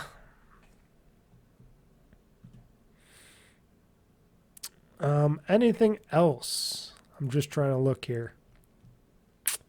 Nothing else, but it was a decent show. I'll give it a solid B+. Like I said, it wasn't all my cup of tea. I think what gives it a B+, like I gave Microsoft the B+, even though it's kind of was missing some stuff that I would like to see or whatever. I know I'd never see it like a new Mario game. I know I was never going to see a new Mario game because that's being saved for the next gen true Mario main game. They're waiting for the next Switch to come out or get announced first before they do that, and then the next gen other games that they're probably going to announce for, that's going to be for the Switch 2.0. I will wait on that. But like I said, they had a bunch of titles, a lot of them not for me. A lot of those JRPG, cel-shaded, Square Enix-y type of stuff, not for me. But so far, he's got a solid 3 for me. Like I said, mostly Mario Party. Mario Party, I love to get that, even though, like I said, I'll play by myself, but shit, play that on the Switch, do some mini game stuff. I love that shit. Even if I am playing against CPU, because I got no friends. Like I said, I got friends that don't know how to play a video game, period. So that's my luck, and they're never going to learn how to play. Even a Nintendo game, they're not ever going to learn how to play. So I'm not too confident on that stuff, but yeah, it was decent. Like I said, that Mario Party Jamboree, Legend of Zelda, and the Mario Luigi Brotherhood. Those 3 games, those could be my final titles for the Nintendo Switch that I might buy. Now, are all of those coming out physically or digitally? They didn't really say. I'm sure they're going to be physical copies of each one of those games. It's just when they're announced to come out and what stores will have them and how much they're going to cost, and a lot of questions still. So enough about that. Why don't we get into some stuff like some games that I have played in the past week. We'll go quickly through that, and then we'll get into some games news and call it a show. Locked and loaded, ready for the fight. Game Talk Newz, gonna set the stage alight. Mr. Mike's got the scoop, he ain't holding back. Dropping bombs on the gaming industry track. Hear the thunder, feel the roar. You know what? I played the wrong thing. Like I said, I'm super tired today. Like I said, I stayed up till like 2 a.m. playing video games. Hell yeah. On my vacation. And like I said, I didn't know this was dropping. So excuse me for that audio drop that I accidentally dropped the wrong music. Here's the right music. The games that have been played in the past week.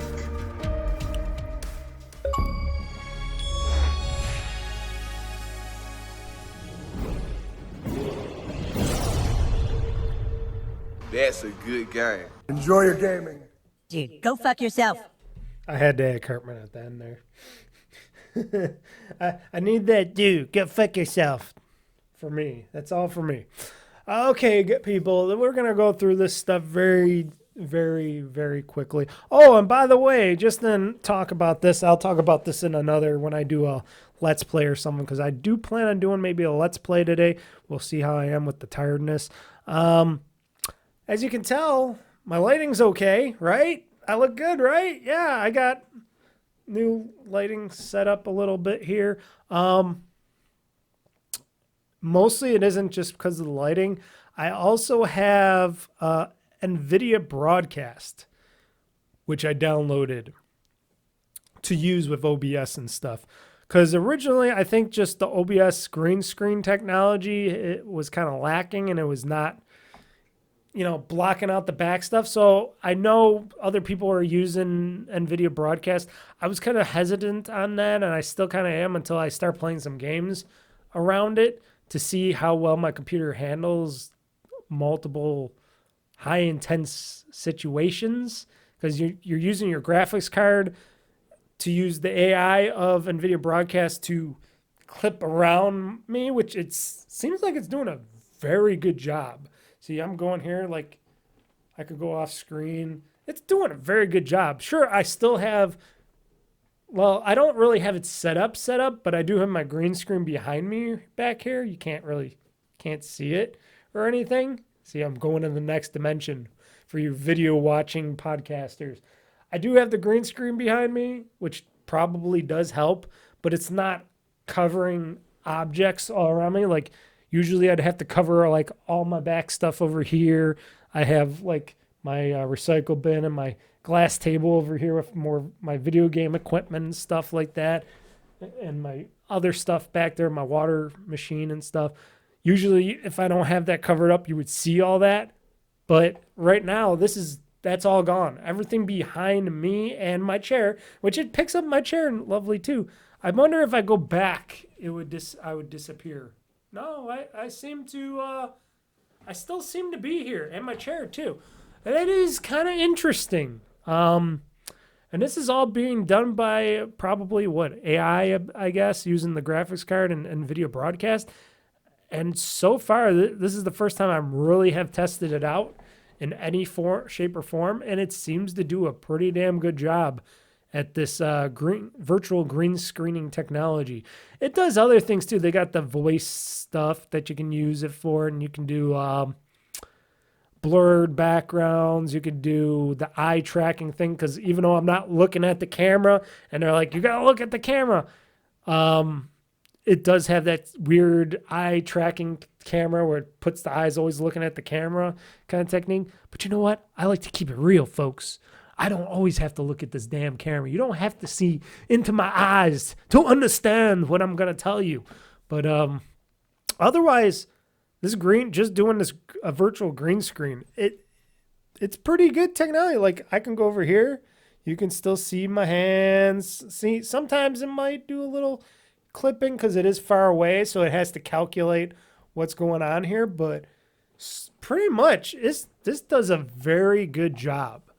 I have noticed that, and even when I didn't have that much light, it was still doing it like you could see the shadow of me pretty much, so it does a decent job. And I noticed also the lighting on me is a little bit better. Now I have my lighting better now as well. I have this farther out. Sure, I'm still a little bright here because that's just because it's a bright on me, but otherwise I think this looks a lot better. I look a lot better, and future videos of me in this using NVIDIA Broadcast, which is free. If you got a NVIDIA 40 series graphics cards, I think they do. I think they let you use the 30 series as well. I don't know. Don't quote me on that. It could just be the 40 series, which I have the 40 series. It does quite well. I have a 4070 Ti, so of course it's going to do quite well with this. So I'm very happy of the results, because I was having all this trouble. As you can tell on my last GameOn stream, when I was doing my 1 year anniversary / birthday stream, I was fucking with that light. In the beginning. If I would have only installed NVIDIA Broadcast beforehand, it would have been okay. But going forward, it should be okay. Hopefully. Fingers are crossed. My gaming fingers are crossed. Always trying out new technology, new stuff. I don't have to get a new video camera, thank God, because all these other video cameras are either way too expensive or they're very lackluster in what they do. And I really do like this brand of HD cameras and stuff that I have, that I use now still. My FinFine, right? No, what are they? Shoot, I forgot what it's called here. It's called a Zuma or something. Wait, it doesn't say anything. All I know is it's a good 1080p, 60 frame per second, high frame rate camera, and it does a good job. I think it's Ozma or something it's called. It's a really good camera. You can get it on Amazon for these cameras, and does what I need it to do. Anywho, just wanted to briefly talk about that, because, like I said, always been having lighting problems. No matter how much I tried, I always been having lighting problems. I guess I don't need this other light over here. I got the secondary light that I brought out of the closet because I got multiple tripod mounts and lights and stuff, but I'm guessing I won't need that, so I'm gonna put that sucker back into the thick of things, into the closet, and I'll just keep my one light here with my nice big light foliage. So the games that I played, and these are games that I played since the stream and beyond. Played, of course, which I'm playing right now behind the scenes, a lot of Cookie Clicker still. Because why wouldn't I not play Cookie Clicker? Because I am fucked up in the head and crazy.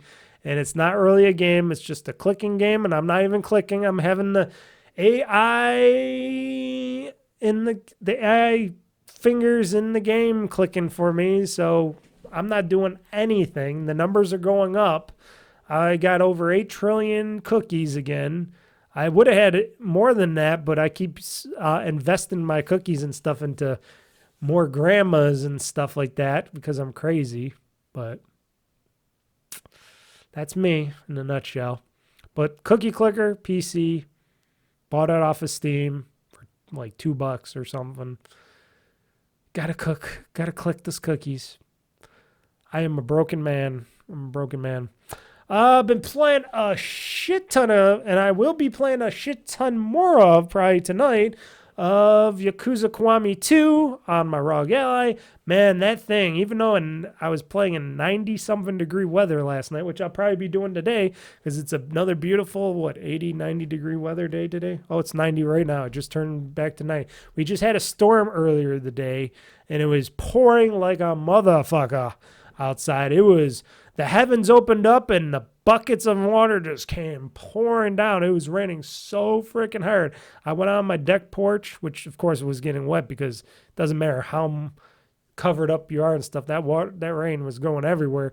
But I was on the deck porch just watching the rain fall. I videotaped a little bit of it. I'm like, woo, boy, this is like a hurricane out here. It was like hurricane style water.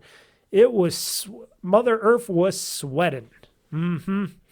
We got a ton of rain. It was soaked. Everything was soaking wet.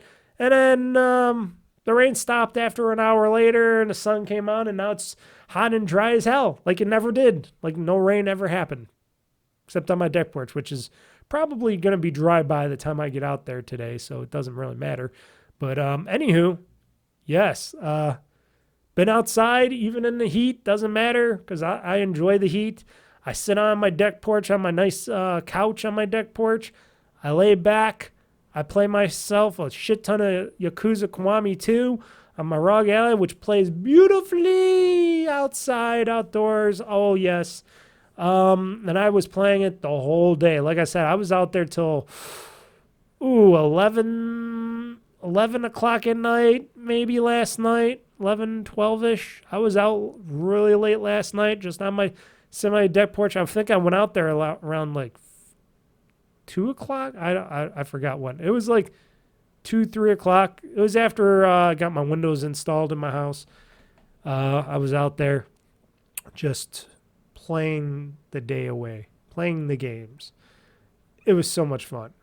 It was a fun day. I had the best time outside playing nothing but Yakuza Kiwami 2 on my ROG Ally. Such a fun game. So even though it's in my back catalog of games to play, that Switch handles it all. That Switch handles it like a champ outside in the heat, mugginess, and the scorching humidity that it was yesterday. I enjoyed every minute of it. Star Trek Resurgence. Yes, I am getting up. I think I got like a couple hours left of it. I will hopefully try to play more tonight. Try to beat it. I don't know. We'll see. I really want to beat it. It has been pretty interesting story and fun. Reminds me of another story from the Star Trek franchise, but Resurgence has its own. All the characters are their own, except for Spock. Spock, the original Spock. You know, he's Ambassador Spock in this. He was in this game, and I'm like, ooh, we get an Ambassador Spock. That was cool. Very happy about this game. Glad I purchased it when it was on sale. And I'm going to make sure I play through the whole Star Trek Resurgence game and beat it. And I probably won't play it again. I know that you can probably play it many times to get many different, relationships and different ways to go. But I'm probably going to just play it once just through the story, and that'll be it. We'll see. Like I said, there's just a few more hours I got left of it. I'm at the brink of finishing it, and it's a very fun game. And for being a Trekkie fan like myself, it's got a good story to it, and it's made by the ex-Telltale people, made by Telltale developers. They know what they're doing. Star Trek Resurgence, a definite game for you to pick up and play, folks. Definitely plays good on the Series X. Also have been playing some, also Injustice 2, the Ultimate Edition, but I'm just putting Injustice 2 because it's standard, and then they say Ultimate Edition. It's just Injustice 2 on the Rogue Ally. The fighting part of Injustice 2 on the Rogue Ally, great. Very smooth, very playable, very fun, great graphics and all that.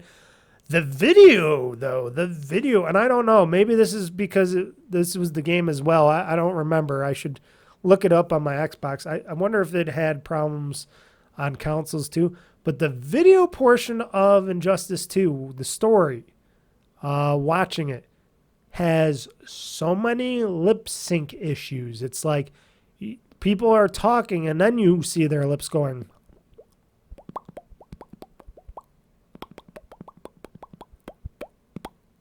Hello, I am Clark Kent. And it's like, it's very annoying. The video gets glitchy at times and stutters. And it's like, whoa, what the hell's going on? This is a game.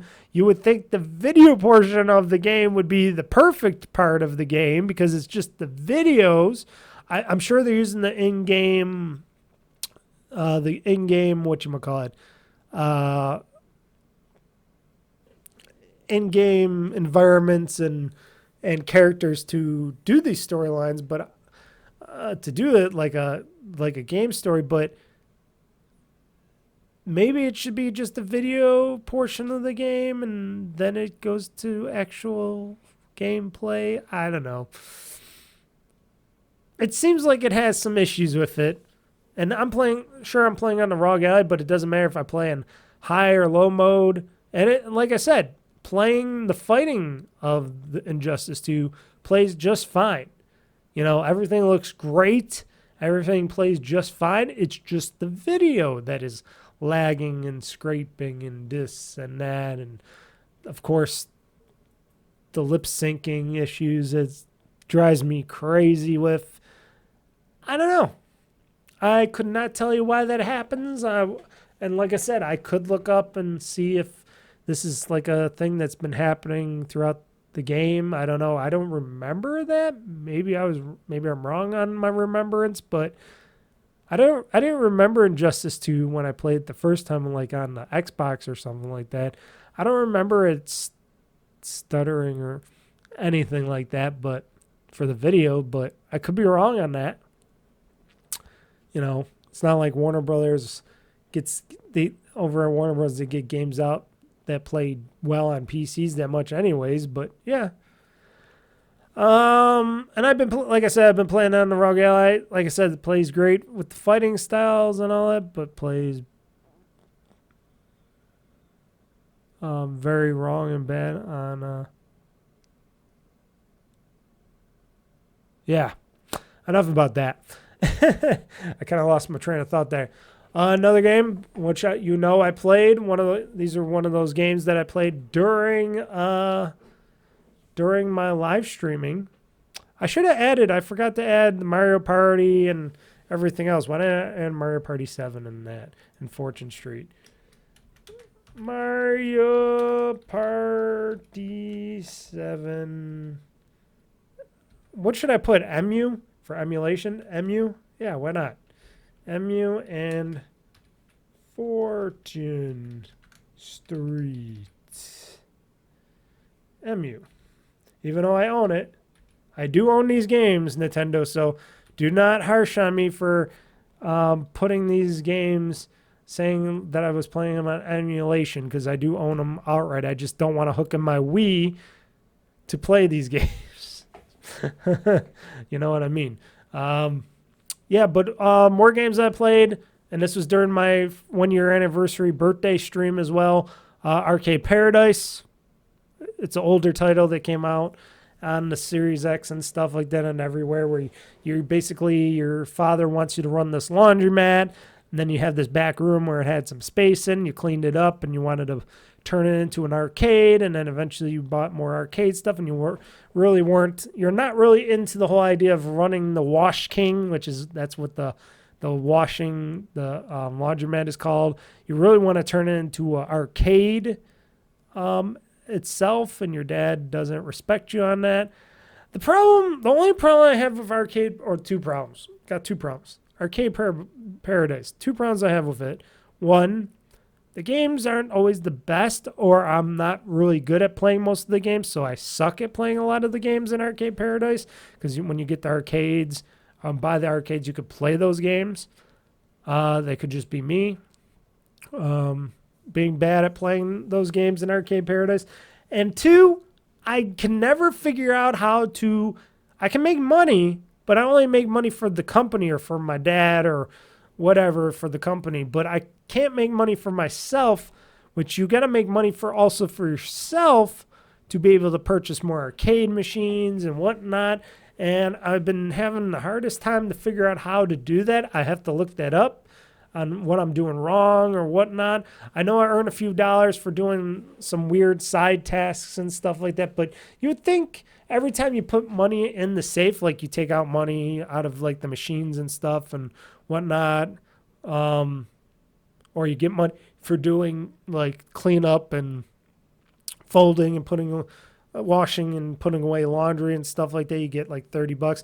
You'd think all that money that you collect that you eventually put in the safe at the end of the day, you would think you would be able to peel a percentage off of that would go to your paycheck or to your arcade for the back, but they don't do that way. I can understand reasons why sometimes, but a lot of time I can't. And it's so frustrating on how to earn money to buy more machines and do more stuff in that game. Eventually, like I said, I got to look it all up and figure it out. I'm sure it's going to say, well, you got to play more games. You got to beat more games and stuff like that and whatnot. You got to upgrade the Wash King stuff. And it's like, okay, whatever. I'll play this up till I don't want to play it anymore. It's got its appeal. It's fun to go back to once in a while, but sometimes it's so harsh to figure out anything from that game. Grand Theft Auto 3, been playing that on the Series X as well. That game is totally awesome and horrible at the same time. Horrible on the mechanics sometimes of the cars that you drive and some of the stupid missions that I'm surprised I beat all those years ago on the PS2 when I beat the game like 3 times over. And I'm like looking, I'm like, how did I fucking do this? What kind of mission is this? And you hear me yelling in the video, in the first anniversary video. You can watch that. The OldFreakyGamer first anniversary game on show. I'm just freaking out going, what the fuck is this? What the fuck is that? How is this even possible? And still I'm playing GTA 3 and I'm like, okay. It took me so long to do like 3 missions in it because they were all time based and a lot of the stuff like you're trying to find the next selling shack or whatever to destroy. And it's like, well, where is it? How do I find this stupid shack to take and destroy it? And it's like a lot of stuff that didn't make sense. But overall, it's Grand Theft Auto 3. It was one of those new changes back in the day when the PS2 came out, and it really changed everything. And I still like it. It has its appeal. It has its nostalgia. And I'm sure the latest and greatest GTA will be really good. Yeah, I'm going to say really good. Hopefully. And then, like I said, I put down Mario Party 7, which was an emulated game of Mario Party 7 that I played on my PC, and Fortune Street, which is also an emulated game of the real game that I played on my PC. And yes, like I said, then again, I vouched that I own these games. I could bring them out. I could show you.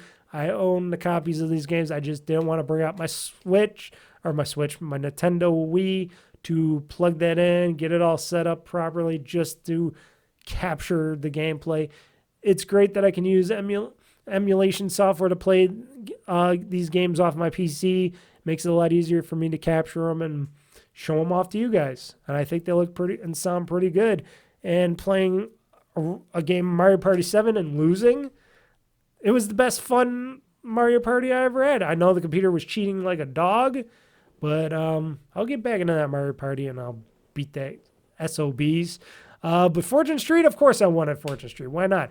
I'm a very bad person in Fortune Street. And yes, I did cheat. Yes, I did have my helper for a little bit before she went bankrupt like right away into the game. And after that, I just took over on everything else. And I'm like, Fortune Street, I could play me some Fortune Street for a lot. Shit, I'll probably play me some Fortune Street tonight after I play other games. I don't know. Because, you know what? I love me some Fortune Street. And now that and the fact that I have it even on my ROG Ally, the fact that I have it at my fingertips, that I can play portably, that the emulation works on that game so well that, I love to play me some Fortune Street. It's just a game that I love to play. That and Monopoly, which there's a new Monopoly coming out this year, so I will probably get that digitally or whatnot from Ubisoft for my Xbox or whatnot. I don't know. Something about Fortune Street. It's really fun. And you play the stock market. Can't understand until you play it, folks. It's a really fun game. But those were the games that I played in the past week. I'm going to take a drink of water before we get into the real games news here. Which we've got a little bit of, and we'll go through that, and then we'll call it a show. And then on my plan is that I don't know because I forget because the scheduling is way off, and I don't know how many new game reports or announcements or anything that's coming the rest of the summer. Probably not till we get some more like information on like some games coming out this summer, like Indiana Jones and stuff like that. Which means my podcasting schedule will be a lot different. Because I've been bringing out, like I said, all for this summer game show fests and stuff like that. And now we got the Nintendo Direct, which is probably the final thing that we got for this summer showcase events and stuff. E3-ish, like, Nintendo does their own thing. They waited till all the summer showcase and the Xbox events and the PlayStations and Ubisofts and other people showed off their stuff. And they're like, hey, now we just dropped this. Boom. There you go. And that's when I say, hey, that's the end. Just like E3. That's how E3 ended. So I probably won't have a podcast on Monday because, like I said, this was originally going to be the podcast for Monday when I was going to put it out. So I'm not going to have a podcast for Monday because this is going to be it. So it won't be till another 2 weeks after that. So not this Monday, but the following Monday, yes. We'll see. We'll see. Like I said, depends on how much of a drought we have in this year for news and such. I got a few news stories that I scrapped out along here. Also, before I get into the news section, I did purchase more games, which one I just purchased today because it was only $3, and that was The Dark Knights of Poe and Monroe. I watched Nextlander people play this. I watched Vinny Caravello play this. This is one of those full motion video games where they're FMVs where you choose your path and the stories and stuff. And they're mostly British games. They're mostly made in Britain and stuff. Like the last one, what was it? It was like a car one or something. It was really interesting. It was like, The Late Shift. It was called, It was called The Late Shift. It was pretty interesting. And this is like that kind of a game. I'm going to play this game on my own terms maybe. Maybe I'll do a recording of it or something. But I enjoyed it because it was so freaking weird. This Dark Knights with Poe and Monroe. I said to myself, hey, if this game gets really cheap someday and I can purchase it really cheap, I think it was like $15 something. I forgot what it was, like $12, $15 before. It's on sale right now as of, I don't know how much longer, but it's on sale right now and on the Xbox store. And for $3, why not? Give it a try. Have some fun with Dark Knights with Poe and Monroe, and yeah, have some fun with that crazy game, one of those FMV games, which Vinny Caravello and them like, especially Vinny. He likes his FMV games. Another game that I purchased this for my birthday. as my birthday gift to me. Well, one of my birthday gifts. I purchased also a movie or a TV series, the Game of Thrones. Never seen the Game of Thrones. I didn't like the game. I think I seen like a part of an episode of Game of Thrones. I never watched the series, but it was like $90 on Amazon for the whole collection, the Blu-ray collection. I said, well, most of the people out there like the Game of Thrones series. And I said, why not? So I'm taking a dice roll on it, and hopefully I like it, because it was either that or I was going to buy what was I going to buy? I was going to buy a couple different series. I was going to buy either, what's it called? The Gilmore Girls. I know a guy who likes watching the Gilmore Girls. Why not? Rory, and they were hot women. They were hot women. Who wouldn't want to see some weird stories about these hot women, hot mom and daughter doing stuff in the world? Yes. Or I was going to get the Charmed series. Yes. I know. You ask yourself, who the fuck are you, Mr. Mike? I know. I'm fucked up in the head. Yes. Pretty ladies and stuff and shows make me happy, because they do happy things. Yeah, back to the video game world. So I purchased a few things. I purchased a few games, as you can tell. And one of these other games that I purchased, which I purchased for my birthday, because it went at a price that I said, okay, this is a decent price. And I said, if this game goes to a certain decent price down the road, and they don't announce a bigger edition by that time, I said I will get this game, and that game is Mortal Kombat 1. It was only $27.99 on the Xbox store, so I ended up paying like $30.44, it says here. Yes. I like I said, I never really... I wanted to get this game for the longest time, but I said I wasn't going to spend $60 on this game, even though it does have a lot of stuff, I'm sure, in this game to play. And I will probably be streaming this game on Friday. This is probably going to be one of those games I start streaming on Friday. I don't know if I'm going to do a GameOn session this Friday, or if I'm going to just do a nice little Mortal Kombat 1 game session story where I go and play through the Mortal Kombat 1 game show, the game that is also the show. I might just play through Mortal Kombat 1 throughout my Fridays. We'll see. I haven't decided yet. And then I'll do some of that non-crypt stuff that they have there. It's like the crypt, but it isn't. It looked pretty fun. For $27.99, I said, why not? I'm not spending $60, $70 on this game.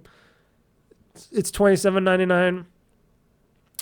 I played the demo of it. It played very good, so I know this game is going to be fun for me, because after I played the demo of Mortal Kombat 1, I liked it. I liked it lots. I liked that game lots, so I decided, here's my money, Microsoft, Warner Brothers, here you go. Here's my $27.99. So I have Mortal Kombat 1. Like I said, I haven't decided. I might want to make a little series of it. I don't know, because how long will it take me to beat? How long is Mortal Kombat 1? How long is? Let me see here.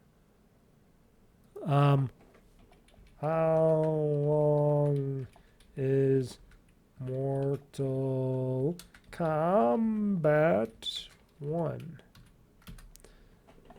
6.5 hours. So if I do 2, 4, 5, 6, I can have 3 shows from Mortal Kombat 1.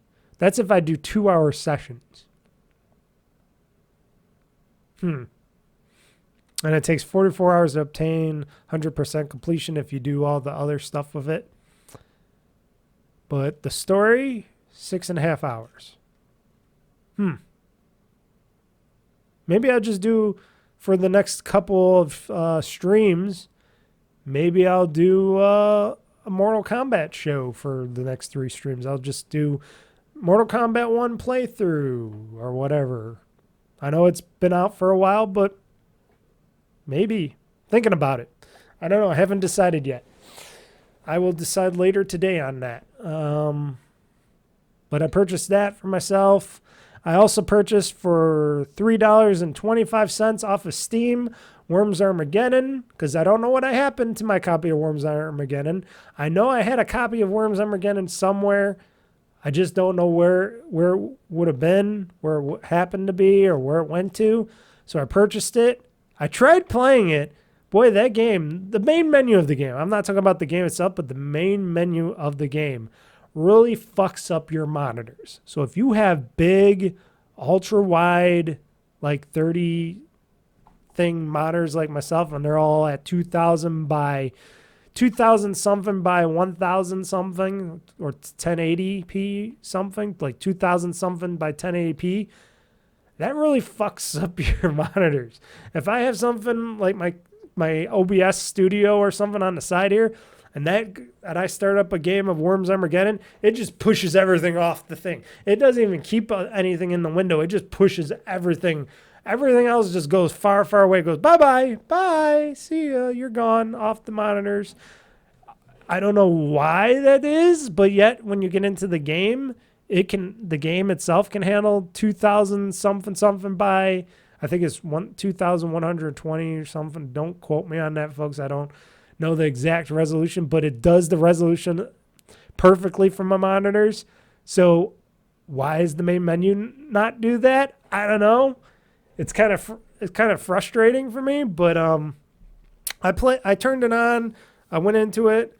I forgot all the controls on how to play the game. I used to be really big into Worms games and Worms Armageddon mostly, and playing it and just having a ball and a blast and playing with my friends, and playing with one friend that always now denies that he's never played this game with me in a million years, even though I used to play it. That's when I first was introduced to Worms Armageddon, by playing it at his house on his computer.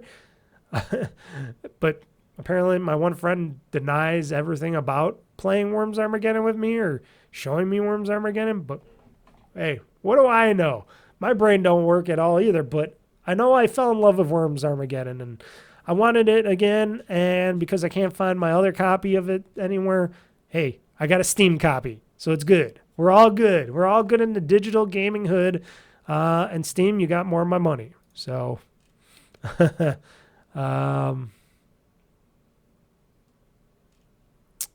so yeah. So, Worms Armageddon, folks. What else can I say? Yeah, that's it for all the digital games. I was gonna purchase another game digitally today because I just purchased that Mo and Poe. What was it called? The Poe and Monroe game today because it was so cheap. There was the other game on my wish list, on my Xbox wish list, that was on sale, but it wasn't a good enough sale. And if it's not a good enough sale, I'm not gonna get it unless if it's really dirt cheap. So I'm gonna wait on that other game for a while before I get that game. So there I go for that. But yeah, had some fun with that stuff, and I got more games, folks. More games on my back catalog to play, or just play on the side sometimes. You know, it's not a big deal. It's not something that needs to be, but a lot of games, like I said, I've been playing again and enjoying, and a lot of games that I still need to get through and beat, and so I can just move on with my life. Especially seeing all these new games coming out shortly. You know, you got the Indiana Jones game coming. We got that Star Wars Outlaws in August. Then we got in the fall, in I think November, we got the new Assassin's Creed Shadows. And I'm so eager to play all that stuff. And it's like, when am I going to have time to play all that, get those games? Well, when it's coming was winter time. I'll probably have more time, but that's why I got to get done with this podcast today, because I need to go. I also got to work out today. I promised myself that I work out every other day this week, so I didn't work out yesterday. I worked out, what was it, Sunday? Didn't work out yesterday. Got to work out today. I'm probably not going to work out tomorrow, or I might work out tomorrow just because I don't know about Thursday. We'll see, because Thursday might be because I'm recording this on Tuesday because that's when the Nintendo Direct dropped. I don't know about Thursday because that's a day I'm going to be working late, doing some stuff at my job. So, because I'll be back to work on Thursday. So I'll probably I want to work out today, and then I want to get back to playing games and stuff like that. So, got to end this podcast eventually. And I'm sure you guys are going to be sick of hearing my voice. Plus, I want to do at least a couple Let's Plays. I don't know. I want to play some games on my computer. I want to play some Xbox games still. I want to do some good gaming for the last 2 days of my vacation. Even though it's beautiful out, which that's okay because I will go outside, I will sit on my deck porch, and I will play a bunch of games on my raw gallery until it's dark outside, and then I'll come back in. But it's been nice outside at night, too. It's really nice to play games at night when you got your little lights shining on your deck porch. Oh, yeah. It's nice to have one of those porch decks or deck porches. I like to consider calling it. Okay, now we can get into the game news. That is the games news of the show before, I don't know, something happens to me. So let's get into it. Locked and loaded, ready for the fight. Game Talk Newz, gonna set the stage alight. Mr. Mike's got the scoop, he ain't holding back. Dropping bombs on the gaming industry track. Hear the thunder, feel the roar. Game Talk Newz, gonna settle the score. From E3 to PAX, they got it all. The highs and lows, ready to brawl.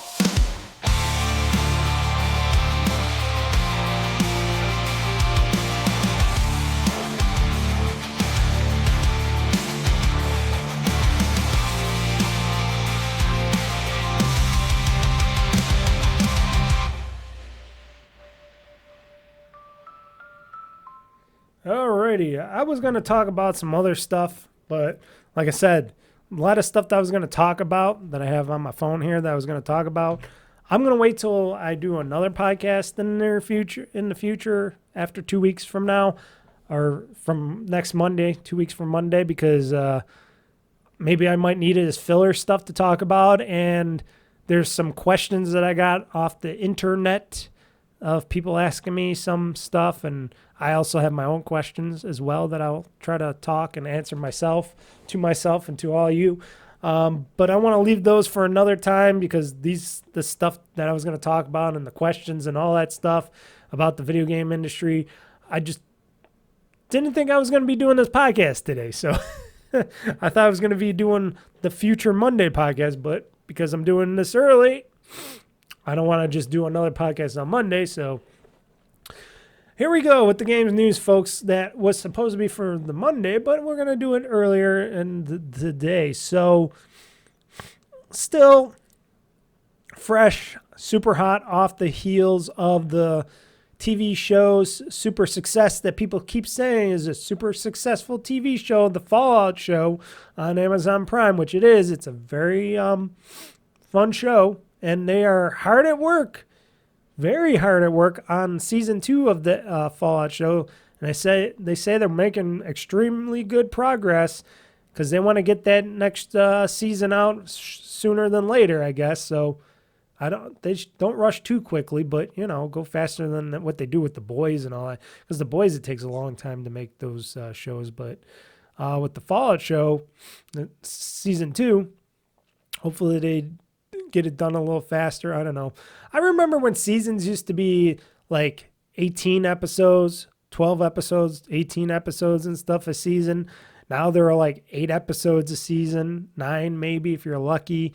It kind of dropped a few episodes from each season of these shows, and it's like, okay. Like, what was this one? Was this like 6 or 8? I forgot how many episodes it was. Maybe it was 6. Don't quote me on that. Of the Fallout series, season 1. Maybe it was 6 episodes. No, it might have been 8. Could have been 7. But yeah, but still off the hit show, people are still wondering, whoa, Microsoft didn't say nothing. And I said the same thing. Microsoft didn't say nothing about Fallout and the showcase, the Xbox showcase, and Bethesda, nobody didn't say anything. And then you got Todd Howard, the guy that is basically helming everything that is Fallout and Elder Scrolls and Starfield and all that stuff. He likes to come out and say, here's the thing, folks. I know, just like me, I know everybody wants to know when the next Fallout game is going to be made and whatnot, and everybody's eager to play a new Fallout game. It's been so long. But here's the thing. I don't want to rush anything, he says. This is basically him. I'm not quoting. I'm just doing my little Mr. Mike talk over his. He says basically something like this. He says, I don't think it's bad for people to miss things. Mr. Todd Howard, I don't know if you know this. I don't know what world you're from, but this world is very impatient now. We live in a very, very, you got to do this now, very impatient world now. This isn't like before when you were making the original Elder Scrolls Oblivion games and the original Fallout 3 and stuff like that, which seemed like those things came out sooner and faster than what you're doing now. But people are not trained, should I say, not trained. People are not trained or bred to be patient anymore. Everybody needs things shortly and now. We're not patient people anymore.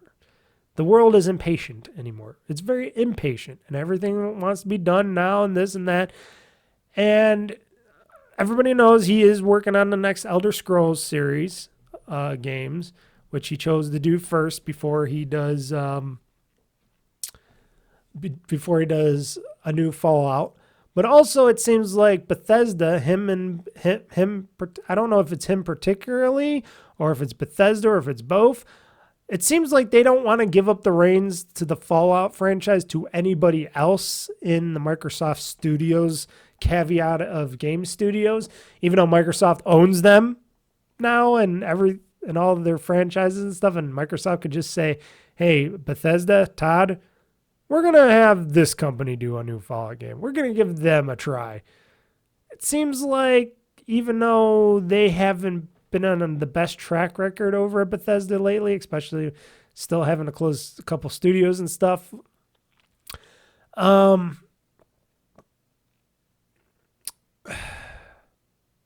would just think that there would be like a Fallout spin-off or something, or a remaster or something going on somewhere in some other studio of the vast amount of studios that Microsoft owns now. You would think that would be going on. At least a remaster of Fallout 3 or something that would get people on their heels that we never heard about, or probably was a thing, but then it became not a thing and nobody speaks about that stuff. But it seems like Todd does not want to give up those reins too easily. And here's the thing. He's not going to be ready to make a new Fallout game for a very long time. Because we're still not going to get an Elder Scrolls game for a very long time. And he's saying, hey, he will not budge on what he sees in video game releases and stuff. He says he wants to treat these franchises with care, even though technically that Starfield game, everybody still likes to hate on it. I thought it was okay, though. But here's the thing. I only felt like Starfield was okay when I was able to cheat in it and make myself super God mode and stuff like that. I was still able to get achievements in that game. That's what got me to play through Starfield. If I wasn't able to do what I was able to do in God mode and still earn achievements in Starfield, maybe I would have fell off of it a bit. Maybe. I wouldn't have beaten it, and I wouldn't have played as much of Starfield as I originally would probably have done, because it's just like Skyrim. Skyrim's an amazing game. It is a great game. Todd Howard and them made an amazing game that you could play for centuries. Tell me about it. I've been playing that game for centuries. I still haven't beat it. I still have never came anywhere close to beating it. Even though I have it right here on my desktop, right here. I got Skyrim, which maybe should be one of those Let's Plays that I should do. Play some Skyrim and do that. I'm getting to that point where maybe I should play some Skyrim or something once in a while. But apparently you didn't, like I said, people didn't care for Starfield, even though it's still, I hear a lot of people playing Starfield and they still got DLC, and he still says he wants to get more and more DLC out after this DLC for Starfield. So he says this Starfield DLC expansion will not be the only one. He says he wants to continue making more expansions down the road for Starfield and supporting it. I'm like, okay. A lot of other people are like, why? But as he's working right now, starting work sort of on the next Elder Scrolls game, Elder Scrolls 6, it's going to be years before we see another Fallout game. If they do this way, if they keep going this direction, if Bethesda and Todd Howard and them and the leadership at Bethesda continue down this path, which I would think that maybe Microsoft, Xbox, aka Phil Spencer, Sarah Bond, and all them might have something else to say about that and say, no. We can't have that. We got a successful video franchise of a successful video game series that keeps coming out. We cannot have people go, well, where's a new Fallout game? Sure, Fallout 76 is getting DLC too, and they got some new DLC that just dropped, and that's an open world RPG-ish game, but people want the true blue Fallout. Now, note, a lot of people would probably want the original Fallout games 1 and 2, but most of us aren't like that. We're not going to see a new Fallout game for a while, unless if somebody else takes the reins and does work on a new Fallout franchise. And yes, like some people are saying, it's been over 9 years since Fallout 4. Pretty much you won't see a new Fallout anytime. It'll be like till 2029, people are saying, and which will be 14 years since the last one, or even later. It's crazy that they have a hold on this franchise, and Microsoft, Xbox is allowing this hold on this kind of franchises when you got all these other hungry-ish studios that would be willing to take up the mantle of this.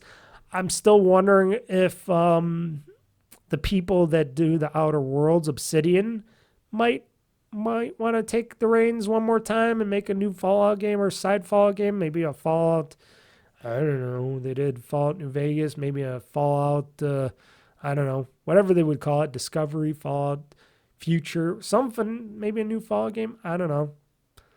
I know they're going to be coming out with what Avowed or whatever it is, and they still got Outer Worlds 2 that they're working on, but maybe they might work on another Fallout game. Who knows? Maybe the Coalition will make a new Fallout game after the Gears game. I don't know. Maybe they'll make a Fallout game. I don't know. Maybe they'll get it. But I highly doubt that. But but things can change too. I know. I got things wrestling in my brain. I know that Todd Howard and them have power over there, but Microsoft owns them, and Xbox, and the people out on high might say, sorry, Todd, sorry over there, what's his name, Matt Booty and people over at Bethesda, we're just going to have to overrule you on this and say, hey, we want the next Fallout game made sooner than later. We're going to put other teams on it, if you like it or not. We'll have you do your consulting work for them, sure, but we're going to do a side Fallout project because we need something Fallout for the masses, for the angry mob that is gamers out there to not tear us apart because they've been waiting so long for a Fallout game and the show has been so successful, and we're missing that opportunity after opportunity on that because people want a new proper Fallout game or remaster of a game. So we'll see. We'll see what happens there. Anything can happen now. Anything. But Todd Howard is working on Elder Scrolls 6, and it's been 6 years now since that Elder Scrolls 6 teaser has come out. And even Todd Howard stated that as he paused to say, "Oh wow, that has been a while since that 6-year-old teaser." It says that they're hard at work on Elder Scrolls 6, but also he had. And I'm just skipping through his thing because he says a lot of stuff, but there was something in this messaging, and I might be taking this completely out of context, but basically he says that Elder Scrolls 6 may launch in 2028, which is presumably on next-gen hardware and consoles and PC, which would be an incredible 17 years after the original Elder Scrolls 5 Skyrim has been released on various game. He was talking, and I forgot where it was. He was talking about how that they are also still at the starting point for Elder Scrolls 6. And that they said that he said specifically that the tech used for Starfield was the starting point for Elder Scrolls 6, and that then obviously we tried to do another jump in technology with looking at what's coming in the future. How do we do that and always be moving the ball forward? But when pressed on this tech, Howard wouldn't budge, saying only it's a secret for now. Aren't they just using the Unreal Engine for these next Bethesda games? You would think they would just be using the Unreal, what is it, 5 tech? 5, 6 tech? What is it, Unreal? What Unreal are we at right now? Unreal Engine.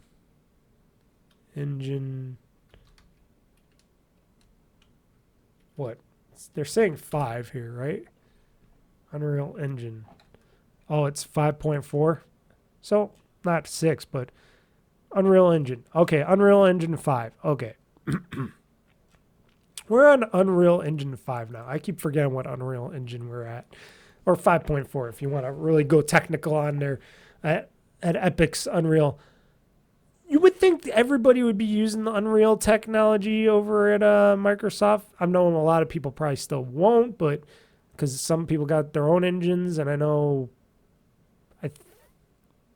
do they got their own tech? Yeah, they got their own tech over at Bethesda, and they want to use their own tech. But you'd think they would be using like maybe some type of Unreal Engine. But it says also here in this article, as I'm reading this continuously, Bethesda does sound committed to its own custom game engine rather than switching to Unreal Engine.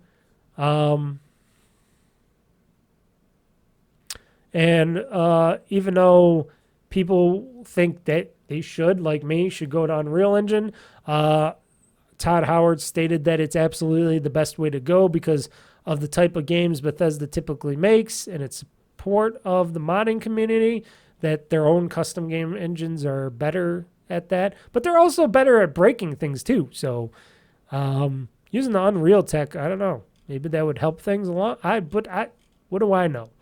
What do I know? I don't make games. I just talk about them and try to get the understanding and try to get everybody else understanding what these games are. He understands that it's a tough wait for fans for Elder Scrolls 6 and down the future on a new Fall game. We understand, hey, people are going to have to wait sometimes until we get some of the big things out. He says, we hope it's worth the wait. Everybody loves the games as much as we love the making them.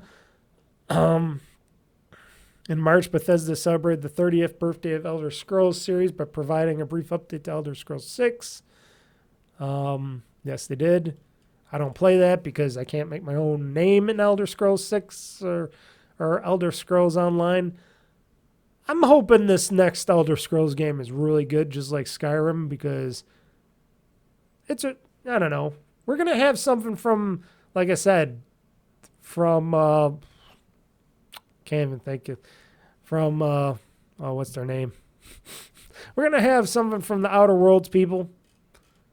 Anyways, they're gonna be coming out with their own Elder Scrolls-esque type of game. Anyways, so that's gonna be interesting. I'm trying to see if anybody else is gonna talk about that.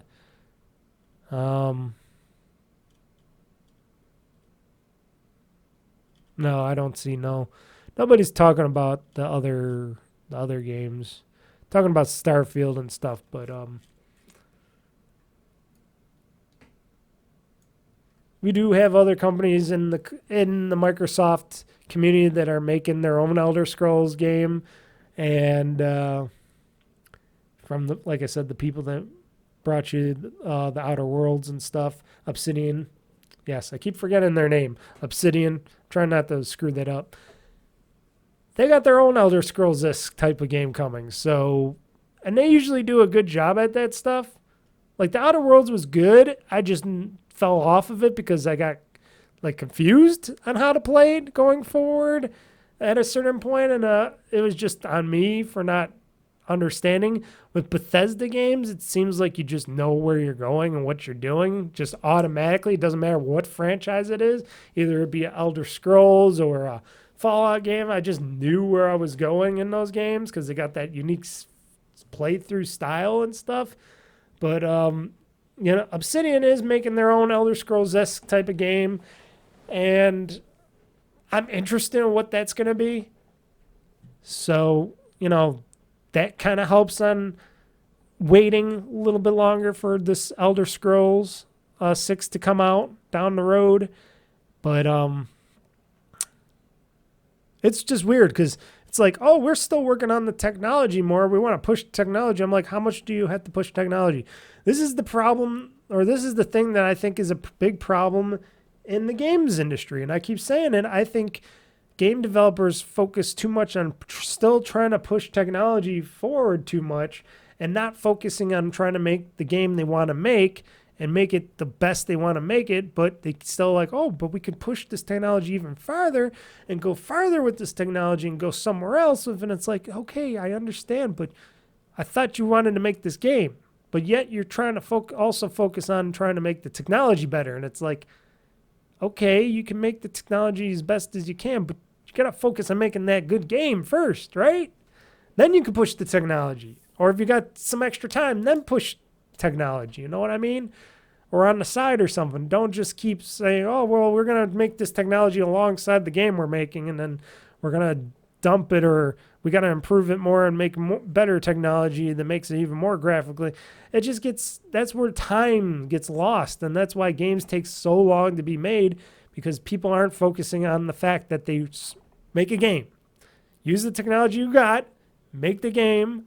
If there's some stuff you want to try, maybe add a little, if you got the time and stuff and the budget, add a little bit of new stuff every time. If it's like a brand new super big game and you got to make a game engine from the ground up, go ahead, or get the Unreal Engine or something. But it's like, don't make the game and say, oh, I got to upgrade this engine this much just to do that. It's not a good way to how to make games, unless if you're like Epic or something, your whole focus isn't really the game, and you're really just trying to make the game engine as best it can be so people outside can use your game engine. You get paid for them to use your game engine and stuff, and you make a game like Fortnite that just does everything in that game engine. Whenever you come up with a new thing for your game engine, you just add it to Fortnite or something. Yeah, there you go. That's a good way to do that stuff. But Todd Howard and people at Bethesda don't make games that good that way, and they never have. Their games get glitchy as shit half the time. They break a lot of stuff, just like they break a lot of the modding stuff from the community, and then you get all these people all up in arms saying, oh, our mods are broken or not working or blah, blah, blah, blah, blah, and it's like, oh my God. Anyways, Elder Scrolls 6 coming when I'm 40 years old. I don't know. Next 4 or 5 years at the least, I would have to say, which I will be 40 by then, because I'm 38 now, 39, 40. So it ain't gonna come out in 2 years. I highly doubt Elder Scrolls 6 will come out in anywhere. In 2 years. So I'll be 40 when Elder Scrolls 6 comes out. And I remember when the original Skyrim came out, I was still in high school, I think. Damn. Damn. Yes, been a long time, people. It's been a long journey, nights, and I've been drinking like a dog. Okay, let's get through the rest of this news. Former Xbox executive Major Nelson, Larry Herb, he was known as Major Nelson for Microsoft in the gaming division. He's basically the games. He was a software programmer and designer back at that time over at Microsoft. He did a lot of software designing and he did a lot of stuff in the gaming sphere, but then he became like the voice of Xbox in a way. Like Phil Spencer's the man of Xbox. He was like the host, and he did a podcast. He did a lot of hosting of events for Xbox and the games division and stuff. He did the news and all that. He retired from Microsoft and Xbox and all that stuff from the Xbox podcast, a few years back or so, or was it not that long ago? Was it like a year ago? It wasn't too much. Announcing departure from last summer. Okay, so it was last summer. It felt like ages ago. Time just slips right by me. So it says he announced his departure from Microsoft last summer, and now the Xbox legend is revealing his next move in gaming. So basically, he left Microsoft. He left all that stuff. He still did podcasting on the side, independent podcasting on the side to talk about video games and such. And then now he wants to go back into the gaming business in a way. And he just announced that he's going to work at Unity. The company that was in so much turmoil recently, not too long ago. Their CEO, I think their CEO is gone now. That one CEO, I don't know. I think he's gone, right? They got a new CEO or something. I don't know. And it was all in turmoil because they were doing all this very onerous / not so good in the cost direction for indie gamers and game makers out there, that people use their game engine, the Unity engine, to make a lot of those more bare budgeted types of games that make really good games, but they're made in the Unity engine, which is, I guess, made it cheaper for them to publish their games, indie games, whatever, bigger titles in a realm, in the middle realm, because you got your Unreal Engine games, you got your custom engine games, and then you got your Unreal Engine games, which a lot of people used because it made it easier and cheaper for them to build their games upon. Went through a whole mess of stuff.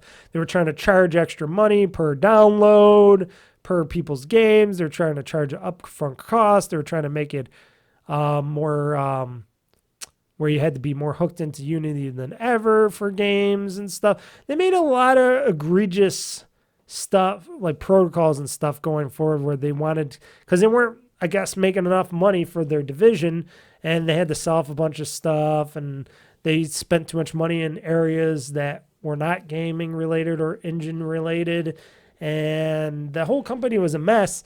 And I guess as of now, Larry Herb said he's going to be joining the community team at Unity because he wants to go to a new experience and make some magic happen in a place that is known for its turmoil. It's like, hey, Larry, didn't you know that this company Unity was in bad straits right now, and you're heading to that company? Why? Are you thinking you're going to turn it all around or something? Maybe he's going to try to turn it all around or something. I don't know. Maybe he thinks he's going to improve Unity and the Unity engine and the company as a whole, or else he's not going to be there very long, and then he's going to come right back. I don't know. I have no idea what he's thinking or doing. You don't head to a company that's broken. You head to a company that's well, not, it doesn't have to be flourishing, but they have to be on good terms with everything. They can't just be like, oh, we're losing cash and money. We got a bad CEO that's making bad decisions and making half the video game industry hate us, that a lot of people don't want to use the Unity engine anymore because, hey, they're trying to fuck us over. So now you got them going to Unreal. You got them going to Lumberjack. You got them going on to other game engines out there and stuff. And it's not really that easy at all.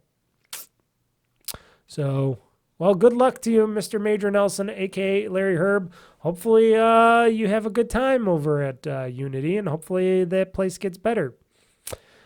Paradox Interactive, they make video games like Cities Skylines and Cities Skylines 2, which the Cities Skylines 2, does that still suck?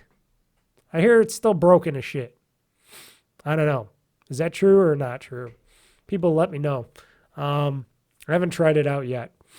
I'm still, Cities Skylines, the original, is just fine enough for me, I guess, because I don't want something to break my computer on the way that it runs and stuff. But is it still that? Well, the company Paradox, which made Cities Skylines and stuff, I guess they were working on a life sim game or something. It's called Life Sim Life or Sim Life. It's a life sim game called Sim Life. Apparently they canceled the game in the project, stated over at Paradox, said that the road heading to the release for the game that we felt confident about was far too long and uncertain to continue. So basically, less than a month after the highly anticipated Life Sim Life by You was delayed without a new release date, Paradox has announced that the whole project has been canceled. Sadly, they stated, we decided to cancel the release of our long-awaited Sim Life Sim Life by You, says a message in the Paradox forums contributed by Deputy CDO Mantis Lilija. This was an incredibly difficult call to make and is a clear failure on Paradox's part to meet both our own and our community's expectations. So the game, I guess, wasn't coming together. It's hard to make the Sims game, just like it was to make the SimCity game. But they made a good SimCity game, Cities Skylines, the first one.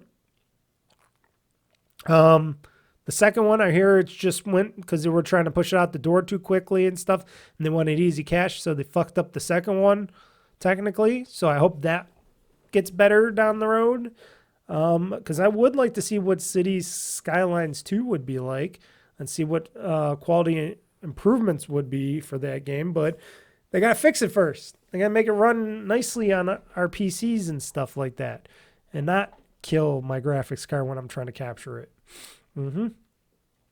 But they haven't been doing too hot over at Paradox lately. Hopefully they get their shit together. Last two news stories. This one really big. Lollipop Chainsaw Repop is coming this September. Here's another game that I will definitely be getting probably day one. Hopefully it's like $40. We'll see. I forgot what they said it was. So the remaster Lollipop Chainsaw called Repop will release this year on September 25th, 2024. The new version of the 2012 cult classic zombie chainsawing action game will undoubtedly cause as much of a stir as it did 12 years ago, mostly because it's very much as over the top as it was back then. They got like two versions in the game of this. Like, you can make it so it's a little less gory and stuff, and you can make it more weird and fun and kooky, or you could keep it like the original Lollipop Chainsaw, which, of course, when I play this, I will play it just like I played back on the 360 version of Lollipop Chainsaw. They did make some quality improvement changes to the controls and everything else. We've changed the game design of the repop from remake to remaster based on your request.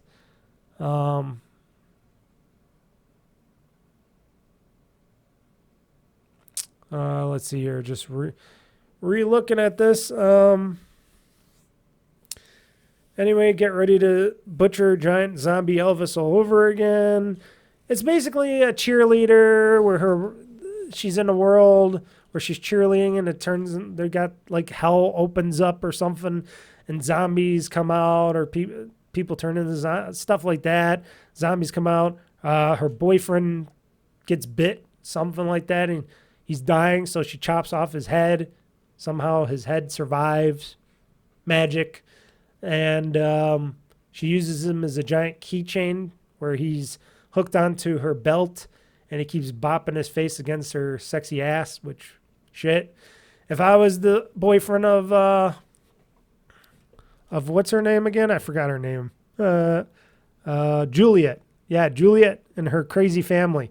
So Juliet, if I was the Romeo of her Juliet and I was bitten and I was turned into a zombie and she was going to free me by chopping off my head and making me as her giant head keychain, I would totally be for that because I'd be bopping into her butt and stuff into the front and stuff. I'd be like, okay, I'm with you.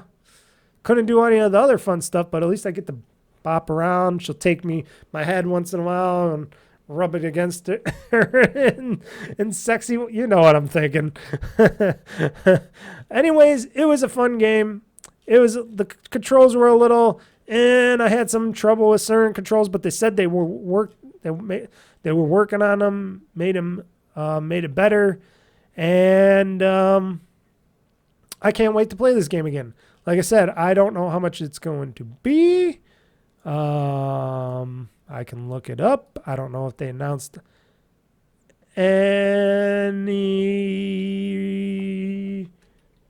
prices on it. Okay, $50. Okay, so it's going to be a little expensive. Okay, I wanted it at $40. It's going to be $50 for Lollipop Chainsaw Remake. So it will launch on the Xbox Series, PS5, Switch, and PC via Steam on September 25th worldwide for $50 and September 26th in Japan for 6,490 yen. Developer Drogme Games has announced. So September 25th. Okay. So $50, folks. That's a little steep. But I still may buy it. I don't know. We'll see. I got original. I think I still have a 360 copy of Lollipop Chainsaw. I'm seeing people charging like $250 for Lollipop Chainsaw. Oh, sealed and graded 9.6 A++. Okay, because this is a graded one. No wonder they want it so much for it. I'm like, I don't think it's worth that much, but I'm probably gonna get it. I'll hopefully try to get it in September, but there's also all these other great games coming out, so maybe I'll wait on it too, because then I'm sure this game will drop to like $20 in no time. We'll see, and then I can play it, because I definitely want to play it again with better controls, because Lollipop Chainsaw was really cool. I think I do. I got to go upstairs and check to see if I have a copy of that still for the 360, but a remastered version would be much bueno for me. And then final gaming news, which is kind of gaming news. It's kind of more tech news, but it's also good for people that are gamers that buy PC gaming parts and stuff from Asus and stuff. Or if you're going to buy a ROG Ally in the near future, if you purchase that new ROG Ally X coming out soon, that remaster. It's a upgraded version of the ROG Ally coming out soon. Or if you purchase the ROG Ally like mine, the Extreme Edition. Apparently Asus pledges to fix its warranty service, including refunding affected users. So apparently they're going to fix and make their warranty service a lot better. And and this is good for all people because Asus makes some really good hardware. I know there's people out there that say differently and otherwise, but I use a lot of Asus hardware for my stuff. I have Asus, whole bunch of stuff Asus here. I got chipsets, I got a graphics card, Asus graphics card. I got my Asus chipset there for my CPU and stuff, my ROG Ally. I had other Asus stuff too. I had Asus monitors too, but I think I sold those because I got these big gigabyte ones. But the PC maker is pledging to make the changes after a meeting with review outlet Gamers Nexus, which has been documenting the warranty and repair service problems at Asus. I heard that they had a lot of problems with their warranty service over at Asus, and hopefully they make it better, and I think that's what they're doing. So after facing backlash for its warranty policies, Asus is pledging to overhaul its customer support processes, including refunding users who had to pay the unnecessary repair fees. The company made these commitments to the PC review outlet Gamers Nexus, which has been reporting the warranty problems that customers have encountered after buying an Asus product. The alleged issues can include requiring customers to pay outrageous fees for repairs that should be covered by the company's warranty policy, which you would think would be illegal, but okay. Although Asus apologized for the problems last month while promising to make reforms, Gamers Nexus decided to take things further. And blah, blah, blah. They met with them. Okay, whatever. Let's see here. So Asus is going to reimburse customers that had to pay for stupid shit, like stuff they shouldn't have to pay for. They're going to have better return policies and warranty policies. Hopefully they have an American customer toll-free customer support line or something someday, because if you want to just give them a quick call and figure out stuff, they should do that. I know it costs money, a lot of money to have support places and stuff, but hey, if you want your brand to be the best brand out there, and as Asus, and you're trying to have your name as the biggest name in gaming, especially when you're putting out your ROG Ally hardware and stuff, you want people to feel safe when they buy your expensive stuff. Like I said, my ROG Ally was like $6.99 or something like that. Plus I bought all the extra stuff for it. It's not cheap. This stuff ain't cheap. And when things cost real money, you want to make sure the company is backing your purchase up, your expensive purchase up, by helping you out if something's not right with their product right at the start. I can see if it's like 5 to 10 years down the road, yeah, sure, then no, you don't get any support unless if you're paying for it. But otherwise, you should at least get a year or two of at least technical support and customer support from their products and stuff for each of their products that you purchase. And I think that would just suffice for that time being. And then if you want to sell tech support down the road, go ahead, like Amazon does and stuff. Like Amazon and other places offer like free extra, support and warranties on products and services and stuff. I don't ever hardly get them, but they offer it just in case. And Asus got to step up for that stuff, because sometimes I hear that their motherboards fail and other stuff failed from Asus products in the past. And even though that never happened to me, I guess it happened to other people. So it would be good if the company that you spend a lot of money on, their product, backs up their fucking product up to a certain point. Or else you say, fuck you, Asus, and you go elsewhere for your next product. So hopefully they stand by their products better and they have better support and all that, and things can go back to being hunky-dory dandy. So I'm done, folks. This podcast is done. That was the last news story. Thank you for joining me on this Nintendo Direct special podcast of the GamezAttack podcast, episode 34. Like I said, I just had my 30th birthday, but I also just had, here at OldFreakyGamer, our first OFG 1-year anniversary, which I celebrated on Friday. even though I had to mess with lighting and the camera. Right now, this camera and lighting is, and this NVIDIA broadcast software is working phenomenally well. Like I said, I'll test it out further when I do some gaming videos. But yeah, it's been stellar. It's been a stellar for 1 year. Everything, all my old videos from the Juju2Cast days when I used to do my old website was called Juju2Cast. I don't know if anybody remembers it or if you were on it. Those were my old videos. All my gaming videos, at least from that thing. I brought them over. I took them from YouTube. I brought them over. They're all in 720p, of course, because they're older. I put them into my new YouTube, OldFreakyGamer channel. And, you know, I put them as backlog games and stuff that you can watch at your heart's content. That's all my old original content. And, you know, I got the new website on Squarespace now that I spend a chunk of money on, but it's per year, so I don't care. And then I got the website name, OldFreakyGamer.com. That's a little chunk of money, not too much, but that's per whatever, couple years. And then, of course, I spend some money in every year, about a few $100s on Podbeam for every year that I do podcasting now. So I spend a little bit of money on doing this podcasting and website and stuff. You know, a few $100s here and there.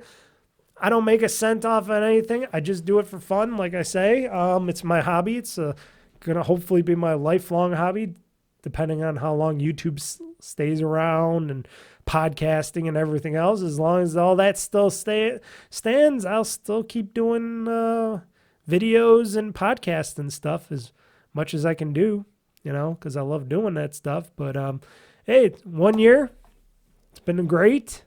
It's been a great year, and cannot wait to see what we do this upcoming for this whole year and going forward. So thanks again for joining me. And until next time, folks, I don't know what I'm going to do this Friday. I might do Mortal Kombat. It might be just the start of the little Mortal Kombat streams. Maybe going forward, I'll do a few of those. And I'll just play the main game, and I'll just do some streams on those every Friday. That's what I'm thinking. And then I do plan on doing some GameOn or Let's Plays and stuff. Haven't decided when, if I was going to do it today, because it should go up tomorrow. Usually my Let's Plays go up on Wednesdays, but we'll see, because I want to still have fun and relax, too, on top of it. Editing video footage all the time and doing that stuff is not always the best, but we'll see. So everybody, we'll see. And like I said, the next podcast won't be for another 2 weeks from this upcoming Monday. So we got this upcoming Monday, nothing. The following Monday, maybe, but maybe not. I might do it the following Monday. We'll see. I'll see on my schedule. I'll see how it all works out. Because like I said, there's not going to be that much gaming news left out there coming up. But if I do decide to do one, it might be a shorter podcast, and I might just talk the stuff I got to talk about that I wrote down on my phone and stuff. But anywho, all that stuff, all that schedule will go up later today. I just got to figure out what I'm going to do on the scheduling part of everything. So you could view all that at OldFreakyGamer.com. My videos, articles, podcasts, stuff like that, OldFreakyGamer.com, YouTube.com/OldFreakyGamer-2024 or 2023, sorry. Even though you could just go to YouTube.com and search OldFreakyGamer and find it much easier. And like I said, the GamezAttack podcast, this thing that you're watching and listening to, it's up on OldFreakyGamer.com and Podbean. You can subscribe to it for free, whatever podcast player you have. So thanks again for joining me. And I'm Mr. Mike, and I am signing out here from this episode of the GamezAttack podcast. So thank you once again and one all, and catch you again next time on another gamerific episode. So game on, game hard, world conquest. I'm pushing this game button, and I am saying game over. Set the pace when I'm running. I always take what I want and I always give it 100. Don't need a bank, no I'm funded. Play the game like it's nothing. I'm always thankful for something. Don't take for granted, stay humble. Now wake up! It's time to look at the enemy. Look in the mirror if he is no friend to me. It's not working out, maybe it's the chemistry. It's time to break up so I can make a better me. Better believe in your mind, cause it's everything. You can mold, shape, find almost anything. All it takes is some time and some clarity to find your identity. It's mind over everything.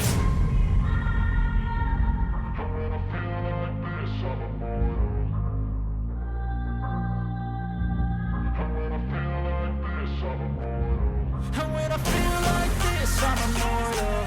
When I feel like this, I'm immortal. When I feel like this, I'm immortal. When I feel like this, I'm immortal. That's a good game. Enjoy your gaming.